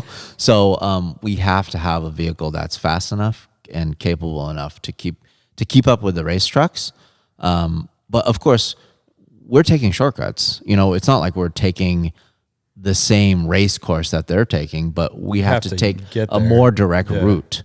And it's gotten to the point where we've chased these races and we calculate it and we think, oh man, maybe we can make it. Maybe we will cut them off and maybe we'll see them one more time. Yeah, you need to be able to get there Yeah. faster. Well, sometimes I show up and I'm literally pulling my camera out of my bag, and then the race truck just passes by at like 80 miles an hour. And I'm like, literally, if I was 3 seconds faster, I would have gotten the shot. But especially when it comes down to Baja 1000, if it's a point-to-point race, you're lucky if you see them 2 times. Wow. If you plan out the route well enough where you can say, hey, I'm going to get them at this jump, and then I'm going to go really fast on the highway and off-road to catch them before they get to this next checkpoint or whatever. So, that's why you have to have a really capable off-road truck. That's rad. So do you have all King suspension on it? Is that or Yeah. So we really like King. They're made in Southern California, made in the U.S. Really good people to work with. Anytime you have a problem, whatever, you bring it to them and they rebuild the shocks. They're really, really good shocks. Yeah, they're insane. I mean, that's like the one black magic art that I would love to meet them and talk to them and understand how they work, because it's like the travel and the way they dampen is just so insane to me. Like it's incredible. It's like the coolest, right? Like, yeah, like rally is insane, but the terrain that these trucks have to traverse, the amount of oscillations and speed that they like, it's just crazy. It's the most extreme, and they're so controlled. It's crazy. What people don't realize is these, especially the trophy trucks, they are so fast that we have trouble keeping up. When I'm shooting from the helicopter can be going full speed, full stick. And if we're on the lake bed, or if they have a good rhythm going, They're pulling away. they are faster than the helicopters. With legitimately, it is So insane. You know, it's to the point where it's like, I'm like, hey, what's going on? Like, you got to take some other route or whatever to cut them off.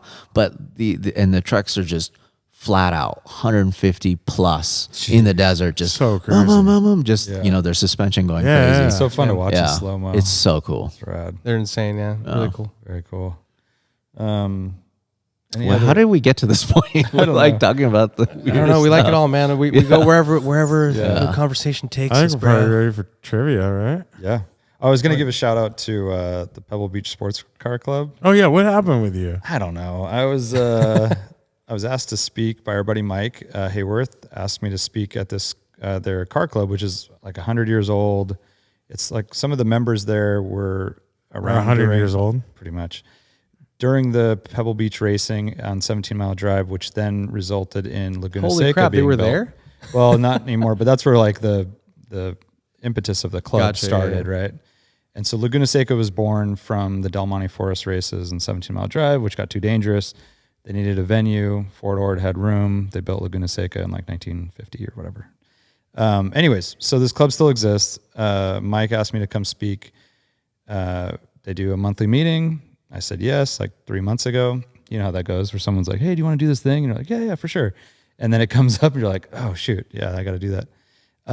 So I asked him to send me like a sample of what I should prepare for, like how long, or like someone else who's done it, let me know what they did. He's like, well, you're the first person to speak. What? Ever? What was the criteria? Like, what were you invited as? Just Radwood, driving while awesome and Radwood, just modern to like car culture, or just what to were talk you? about what we're up to. That was what I was told. So, Oh man, that's a so I was lot. like, oh shoot. All right. So I'm just going to pretty blind. It's at the Elks Lodge in Monterey. Did you wear a hat?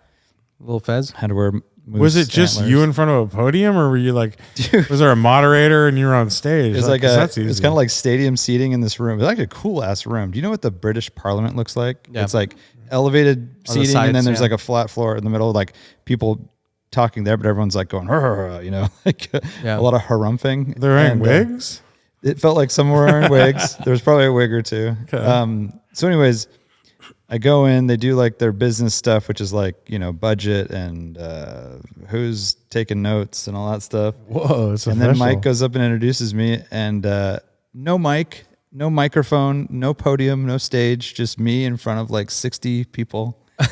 What did you talk about? I don't understand. The first dude. 5 minutes I blacked out. I was just That like, sounds so I don't hard. know where to even start. I'm like, You freestyle rap, or what did you I do? did a That is little bizarre, dance. dude. I Just did like, a little just say dance. stuff. Pretty much, yeah. So I just said, I said, hey, who here has an 80s and 90s car? Oh, And, man. show of hands. It was like one guy. 4 people. Oh Yeah. my god! I know, and I'm like, It's like ooh, this is gonna be tough going here. tough crowd. They had introduced some new members, or 2 new members there. One was a guy about our age with an Aston Martin, newer Aston Martin with 50,000 miles on it. I was like, all right, that's pretty good. And the other guy had an XK140 and 3 E-types. Dope. So That's that's his like collection? the different, yin and yang there. He was probably 75. Those are rad cars too, though. Very rad. Yep. But so I just kind of shucked and jived, and I talked DWA, how we came to be, how Radwood came to be. I talked about the Hearst Heritage idea of the Hearst Hill Climb. Yeah. And how that turned into Radwood, and then we do the shows all over the place, and we're focusing on 80s and 90s. And I was going to ask you this because you said something about like, this isn't really our demographic, like the Bruce Canepas and the Jay Leno's. It's like a different kind of echelon. That's like Pebble Beach, like Pebble Beach Concord, stuff, right? Yeah. And so they kept asking me, how do we get on your list? How do we get on your list for getting notified? And I'm like, well, social media, and they're like, just doesn't compute, right? God. Yeah. They wanted to be on the newsletter, right? Because that's the thing. We're like, we'll get a lot of email. It's like, oh, we didn't hear about it. We're like, well, we just put it on Instagram. Yeah, and they were taking notes. Some people were taking notes. And then asking me notes. What's that? asking me for a business card at the end. Like this reminds me of that time remember when Art and I were on that panel at Barrett Jackson. At Barrett Jackson, and we were talking, and there was all these people and we look out, and there's all these people with notebooks, like writing so stuff. They could just fill out their Rolodex afterwards. It was pretty great. But Steve Cottrell was there, Greg Garneau, Mike Hayworth, of course, and isn't Mike Berger part of that club? Yeah, I think he is. He wasn't there that night. Okay. It was interesting. It was a funny experience. I think I did okay at the end. I won him back. I wasn't too 80s and 90s. Few people fell asleep. Yeah. You started talking about Duesenbergs or something? Well, I tried to throw in like DWA is open to all ages of cars. Like we've had 50s, 60s, 70s cars on the rally. That's kind of why we do Driving While Awesome separate from Radwood, because Radwood's super focused on this one thing, and but DWA we like everyone. And I was telling them Marty, we have Marty and Sue, who come on our rally on a Cobra, and they wear like heated vests because it's so extreme, and we love that too. But and they're like 70, and they're like 70, right? And so, but round of applause at the end. Oh, felt like I represented the standing brands. ovation or just whistles or what? Some whistles, hooting and hollering. But then we went to dinner at a British pub downtown Monterey, and it was good stuff. But it's just interesting getting a little sneak peek into the world of very old traditional car shows. You're used to structure, like the cars are parked the exact same way every time. You have your chair. It's just like that's in their mind is like car show. It's routine. And then the drives they do are like very, very simple. Like we are going to a winery to have lunch and we're driving home. Like there's no exploration or going to find the right photo. Like photo, what the hell are you talking about? This just, I know. Okay, I just don't. I can't relate at all. So, and good for them for having fun doing this, but I wouldn't have fun. Like a lot of them are volunteers at Laguna Seca, so it's a lot of the old timers we see, doing the ticketing, and they get free tickets and passes by doing that for other events, and I get it. Like it's kind of the Monterey old timey scene. And they're trying, obviously, like Mike is on the younger side. He's trying to do something, right? Yeah. But I posted it on Instagram, and Kurt K reached out, who famously kind of helped us launch Radwood with a really cool article. And he was in this club when he lived in Monterey. And so he said, let me guess, like he basically laid it out how it went. I'm like, dude, you nailed it. He's like, yeah, they try to get me involved, a younger guy, try to get me to like, be a president or vice president or something. Couldn't get it going, but we were talking about, really think about in 20 years when all of those people in that room either aren't around, aren't able to drive, whatever it is, what happens to these 1940 Fords and 32 Roadsters and Bucket T's and brass era? Like who really, when you think about it, like who is going to want that stuff? It's tough to say it's like because crazy. When I think about that, like when you say like 32 Ford, a 32 Ford is always going to be a 32 Ford, and it's never going to.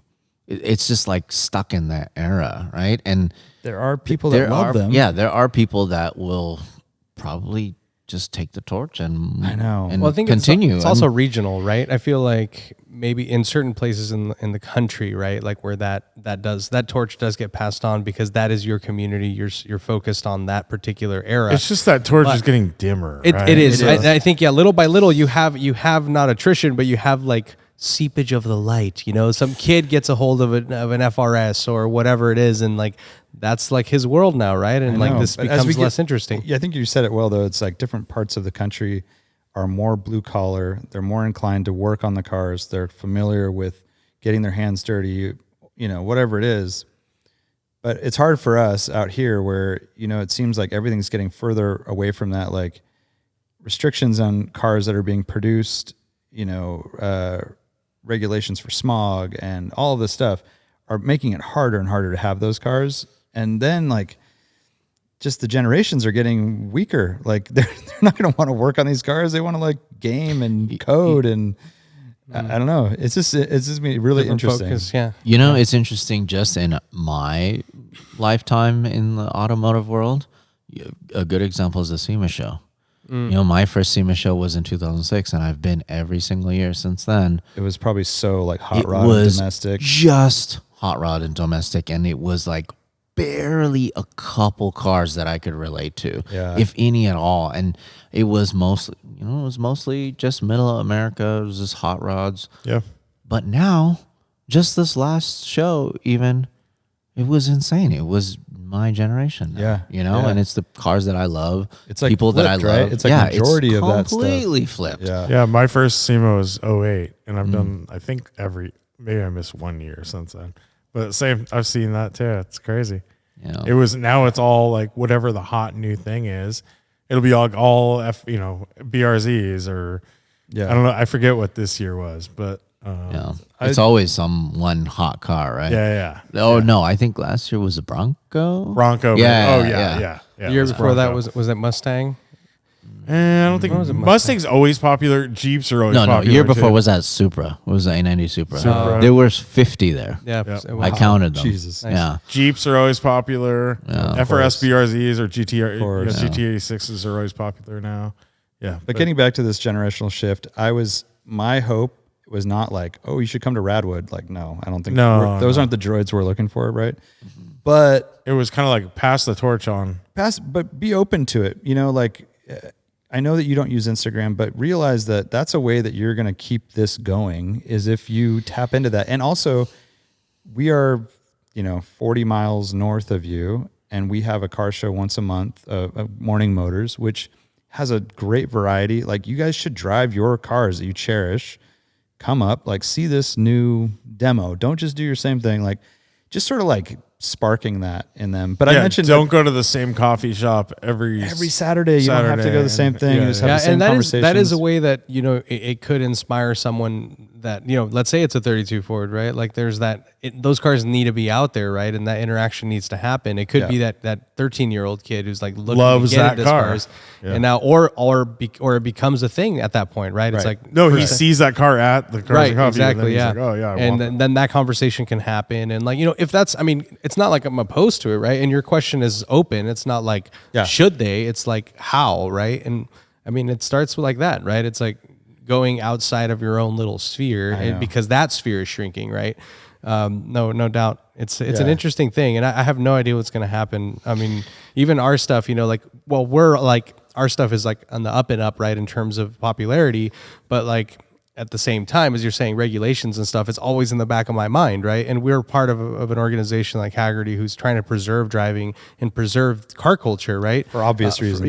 And it's like, it's awesome to be a part of that movement, but like at the same time, it's especially in our state, right? It's like, how regulated is shit going to be for us in the future, right? Like, are we going to have dedicated days that we can drive our cars? Is it going to be Is it going to be lanes? Are we not even allowed on freeways at some point? We have to go which might not be a thing. I don't give a shit. I don't want to drive my Skyline down 101, right? If they tell you can't drive through San Francisco anymore to go to the Golden Gate Bridge, that you're would like, suck. what the fuck? Well, that's infrastructure. That's the kind of stuff that they're talking about, right? It's just I think it's far out. Hopefully it's not our I keep saying that too, but it's just so crazy that we're a part of this timeline, right? That car culture, and I'm sure you guys all agree, it's the biggest it's ever been. Now, feels that way, I just know when I was first getting into car culture, and when I was looking for meets to go to and things to do, there was just not that much stuff to do. Dude, growing up, we didn't have any of this. No.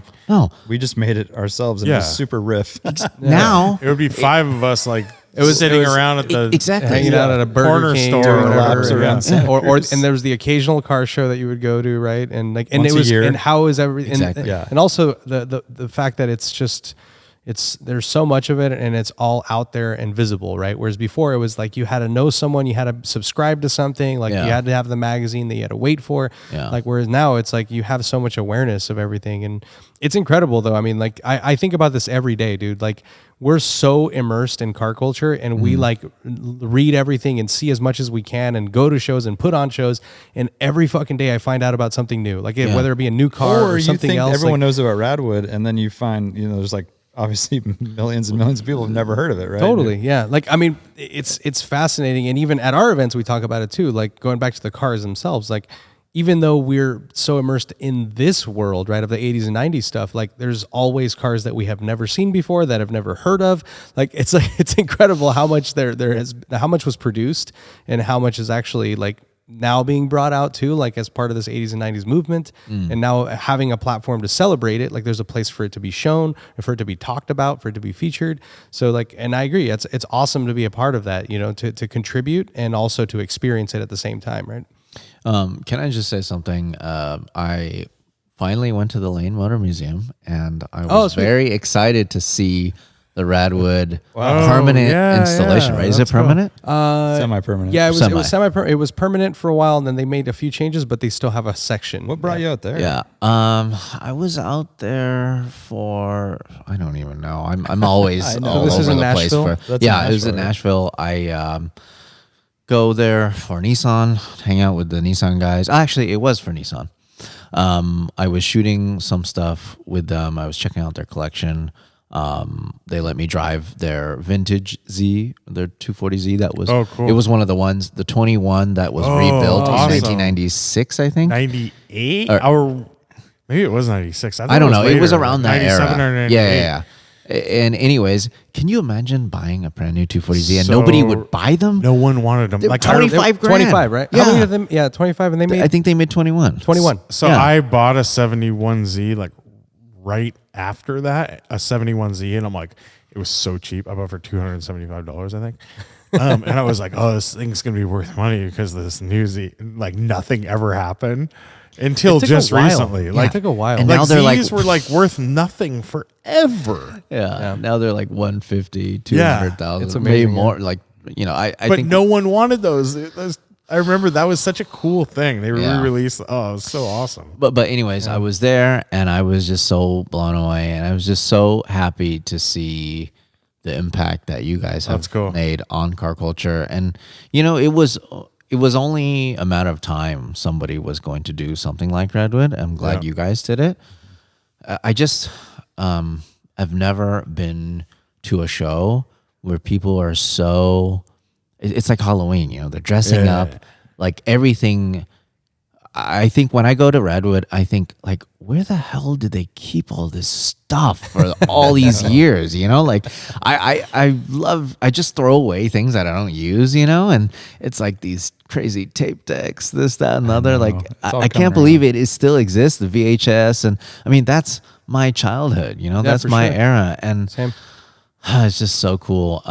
Which, by the way, thank you guys so much for having me and just allowing me to use that as a platform. course, because anytime. I helped launch Canon's flagship camera at one of the Red Yeah, Oaks. Oak Park. Yeah, Oak yeah. Canyon. Yeah, I remember Yeah. you shot the Koenig. Yeah, exactly. 962. Yeah, the 962. I really wanted to show. Like, I hate when people are like, "Hey, this is Canon's newest flagship camera, or this is the craziest camera that has ever existed, and let's just like walk in the park and like take pictures of birds." Yeah.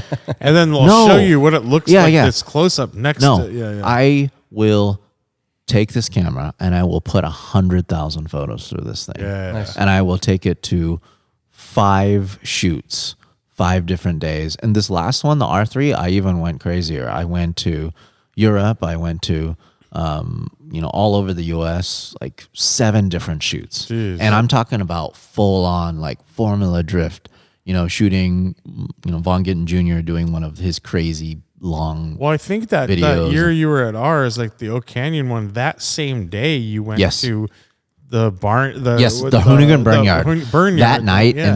and then we didn't even sleep, and overnight we drove to Arizona to a drift event because it was a timing thing. Yeah, Canon's like, hey, look, you can literally have this prototype camera, like one of 5 or like 2 of 5 that exist.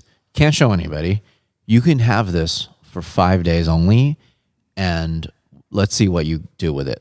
Help us launch this camera. You have the camera and you do whatever you want. Like, show us your stuff. And I'm like, I'm literally going to shoot. I'm not going to sleep. I'm going to just shoot photos. Yeah. I'm going to get whatever I can and really show off my skill, what the camera can do. And that's why I'm like, check this out. Car show, burnout competition, drifting. I hit up my friend BJ Baldwin, like, let's jump trucks, let's do this. Hire a helicopter, this, that, and other. Canon was probably like, whoa. Yeah, and Canon's like, I wonder what do you know what the picture count was on that it was 100,000.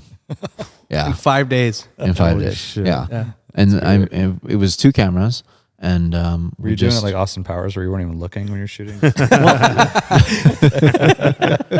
We were just being ignorant, Dude, that's the fun part. No, well, I mean, it's I see a parallel, and I've known you for years, and I know that you always go like 110% on whatever it is, right? And so the parallel is with the cars, right? You talk about when you go test a car, you're going to put it through its paces, and you want to show that it actually can do what they say, right? Or try to prove it. If not, you'll find those weak points, and that conversation will be had probably, right? And I think the camera situation is the same. It's like you have an opportunity. It's the best fucking coolest camera ever made, and you have it in your hands. You're gonna put it to use, right? And you're gonna put it through all of its paces, and you're gonna learn. You're gonna, it's awesome. It makes perfect sense, and that's why you're you, right? I mean, and that's your personality. It's like you're a fucking machine, dude, and it's incredible to see you, and it's inspirational. Like there's a few people out there.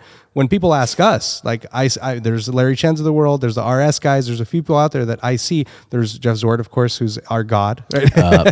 Who we all want to be. Dad? We all want to be when we grow up. Like oh my god, he. It's so interesting. I'm glad you mentioned Jeff Zord.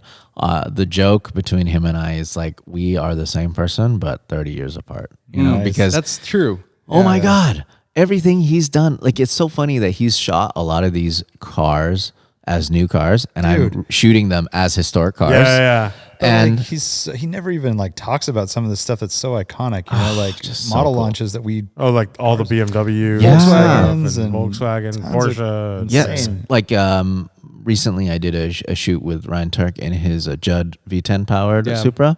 I shot that from the nose of my Supra, and I filmed it on this road, and then Jeff like texts me a picture on that road where he launched the E30 M3. What? No way. Yeah, like he said he ratchet strapped one coilover, like one spring. Corner, one spring, so then he could lift a tire while going around this canyon road. No way. Dude, yeah, and that's like a through line that you see. He was so innovative with all the shit that he did. Yeah, and so still, he didn't just photograph the cars. He knew the cars. Yeah, he had to know them. And like the iconic Porsche jump photo, I forgot what it was. Yeah, it was that. Yeah, like he did that. Yeah. He did that on 35 millimeter film before I think most photographers would shoot in medium or large format. Just for the quality. Whereas he's like coming from that magazine, Motor Trend, Road on Track style, and then these manufacturers saw that and they're like, we want that style for our advertisements. And that's the same thing that's happened to me, like by the way, doing stuff with Speed Hunters, doing stuff with Super Street, doing stuff with Hot Rod Magazine. Now these manufacturers are like, hey, we want that authentic, real style, not Photoshop. Yeah. And we want it. It's good that manufacturers are going back to that, because there was, or I think they are, because there was a couple of years there where you would see photos in these ads, and it would be like the photo has like, it has tree reflections on it and stuff, and then it's like behind it has a white background behind it. Did you see the BMW X3? The BMW. Everybody, oh my god! It was so, Did you see my comment on it? Everybody's comments. I saw, and it's funny because the way that Instagram works. What is it? I didn't see it either. It was an X3 post. The new X3. BMW's Dude, it was so bad, funny. but they're really bad. I love it because you know, the way Instagram works, it shows people that you follow or your friends like their comments first, like as a little like the first three. And so it was yours. It was freaking the guys from RS, and then Naveed, and they're just like ripping them apart. What was dude? the It was a photo? fucking. Oh my God. It's so it was good. so hilarious. Okay. It's a series of photos. I think it was 10 photos. Yeah. And it was a bunch of action shots or just shots of the new BMW X3. And this one is of it just ripping down a canyon road.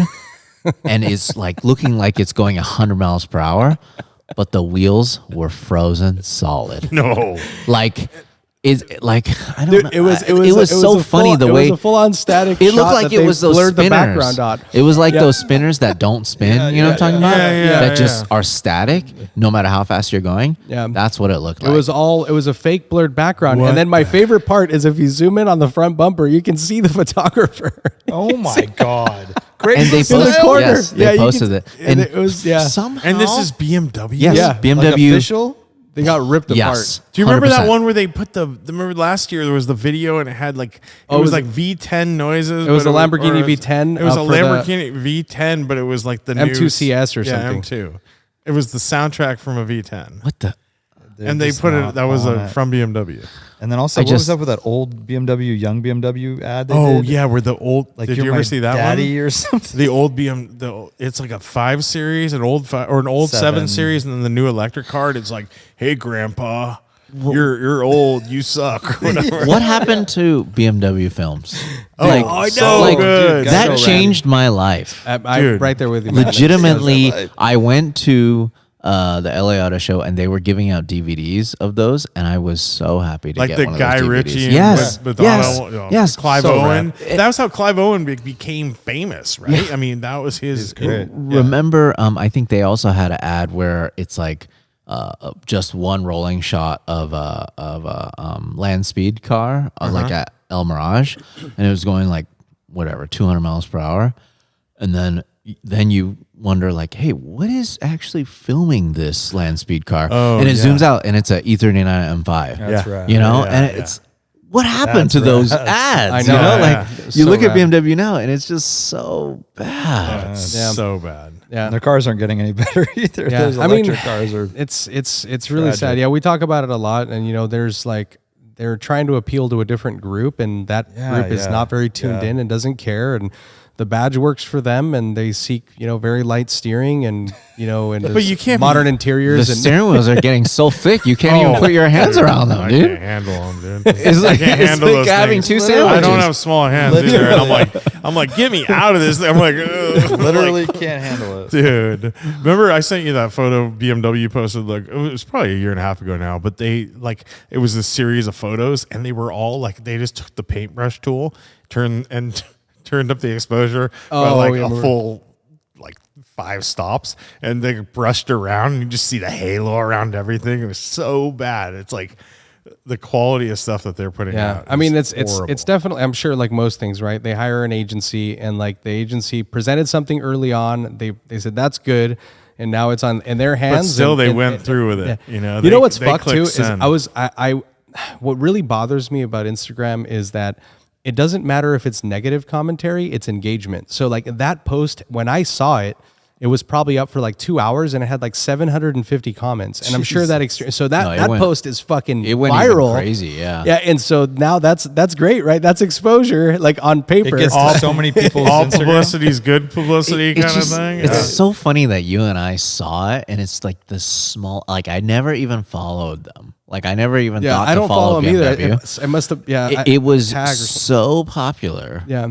It just knew that you had to see that it. I had to see it, yeah. and I was just so blown away at It's brutal. how many people wanted to chime in, That and is how such the most unnecessary Photoshop thing to do. Dude, they Like, have the why? fucking stock photos. I bet I plenty know. of them of rolling shots, right? They're there. It's just someone was lazy. It's so crazy. I would love to know who did that. It's I gotta look that unbelievable. up. Yeah, but it was Jacob. It was Jacob who commented from RS. He's like, his comment was, "Go home, BMW. You're drunk." That's very good. That one was so incredible though. Trivia time. Trivia time. This trivia comes directly from our buddy Ali Javedan. He sent me that. He DM'd me this. So if you guys have any trivia out there listening, you want to send it to me, hit me up. Holler. But send it just to Warren, not to yeah, just to me. Viewology. Send it to Viewology.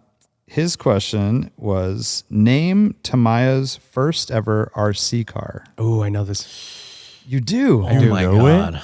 I know. All right. Stay quiet, Art.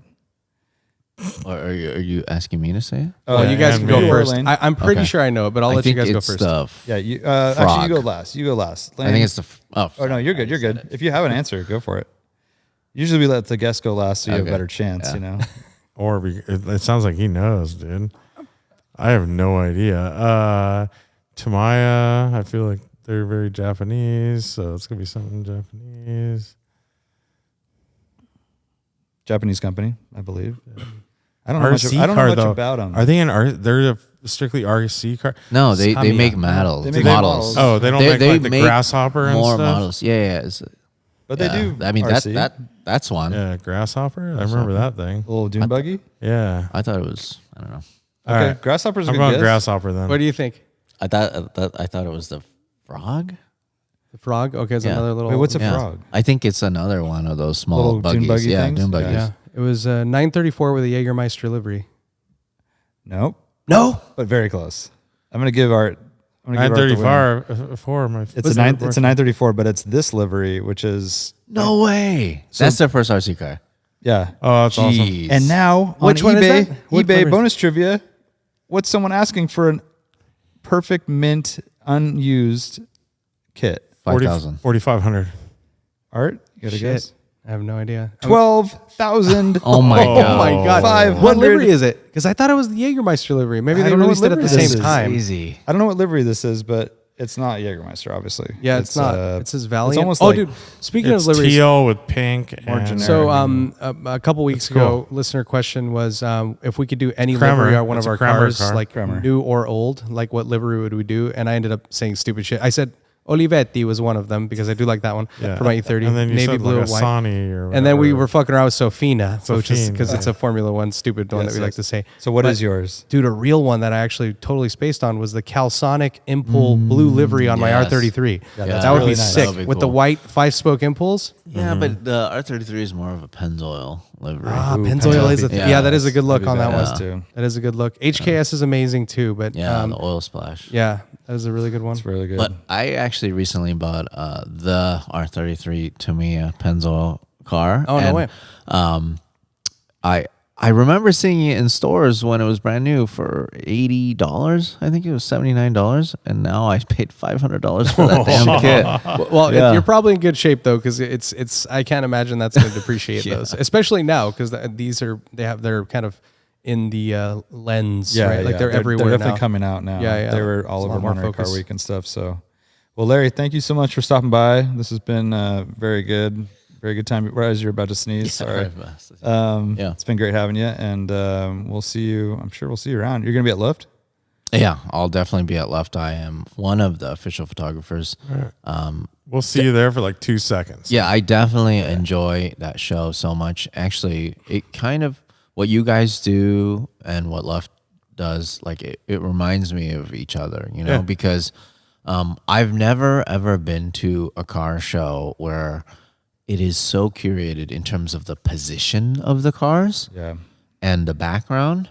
Like it started at Left for me when I saw that, and then I realized that you guys do the same thing where it's like this is the where these cars go, and you know the Halo cars or whatever the stars of the show have to go in these places so it looks better. Like that's how I was able to get that reflection shot of the 962. You know, Yeah, that's exactly why we do yeah, it. Like exactly. we want to make our show photogenic, right? And Yeah. it's like how you can't do that with 500 cars, but we can do it with 100, and that's what we Right. do. So there's like a dedicated area for that. That's the Radwood royalty section we call it, and And it's for that exact reason is we want to create an experience within the show, but also create those opportunities. Cause especially Lane and I are photographers, as you know, I'm more of a hobbyist, Lane's more professional, but like, I want those opportunities. Right. And like, I want to see those layers. And you go to a fucking Cars and Coffee and it's like cars parked right next to each other, super tight. And it's fine. It's fun. It's more about the people really. And you get the opportunity to shoot some cars and some good lighting, but like to have an opportunity where it's like, here's all these different scenarios, like go ahead and to see your perspective, to see Lane's, mine, all of the different angles that people capture is so fun.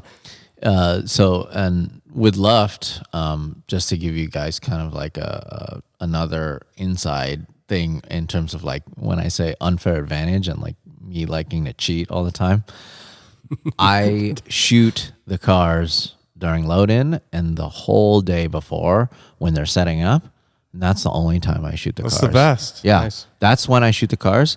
During the actual show, I just shoot people. That's it. Well, it's cool. Sometimes I see what I enjoy at the day of is I like shooting through people at a car, right? So like I like using the people. Like a lot of times I do that at all our Cars and Coffees too. I like to have people in the frame, just like, and then have the car focus. And then when people are like, "Oh, sorry," but they're always like, "I'm sorry," they get on my way. I'm like, "No, I was like Don't using move. you to I was using you as like a cool Yeah. part of it." Yeah. So same thing for Redwood. I know you guys do same day load in, right? Yep.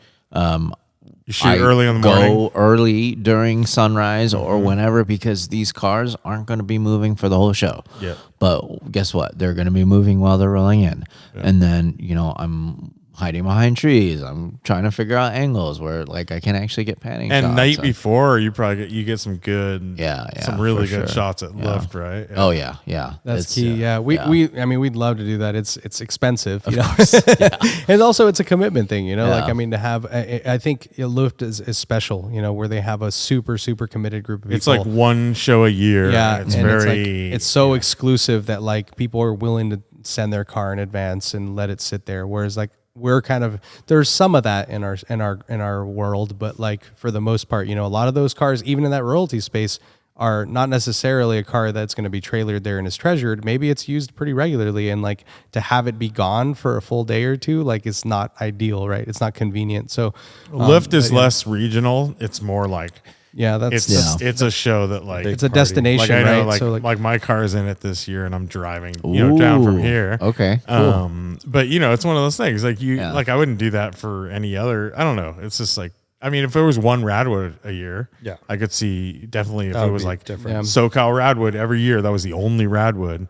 Definitely that would happen. But we would also have like, it's like all these Porsches are kind of expensive cars where we have like really awesome little like $4,000 K cars and stuff. I mean, like I that, remember you the piece, your autofocus piece on that show, you featured Danny George's Suzuki Swift. And then like there was an R5 turbo next to that, and then there was like Ferraris, and then everything in between, right? Like I was blown away because somebody brought one of my favorite egg-shaped cars, the Nissan NX 2000. At one of your shows, and I was like, oh my god! At one point, you were able to buy one for $200. Oh, for sure. And now, good luck if you can find one in the world. Yeah. Those are cool cars. Yeah, it's the little SR20 and everything. Love that. Dude, there's a I forgot I was gonna text Warren. I was in a rush today, but I drove past an SER and it was white and it looked pretty clean, dude. It's like in where I live. B13 SER? B13 SER. And it was parked in a way that it was like almost like tucked away behind this shop, but like it doesn't look super dusty. So I feel like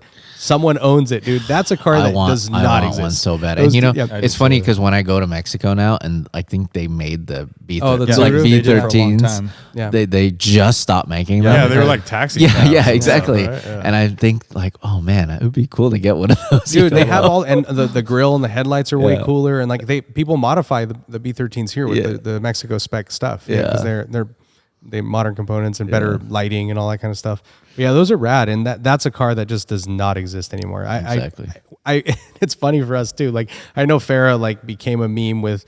He was driving like a 675 LT or something and like freaked out over a Buick. What is it? The the Woody wagon. What is it? The Electra or something. No, the Roadmaster? Roadmaster. Yeah. So he saw Roadmaster on the 405, and he like sped up to take a picture of it on the freeway. And like the meme is like I'm the only guy who drives a $300,000 car to take a picture of a $10,000 car or something. And I'll do like the SER thing. Like we can be in anything, right? It's like I'll go and fucking investigate the car and park whatever I'm driving there, like because those are so rad and they just don't exist anymore. But nerdy stuff. All right, that's podcast. We did All it. right. Thanks, Yeah. Larry. Thank you. Thanks for joining us. Always good catching up. See you next Thank time. you. Oh, thanks, Daryl. Yeah. Thanks, Daryl. We're gonna spend the next 5 hours playing this game. Yeah.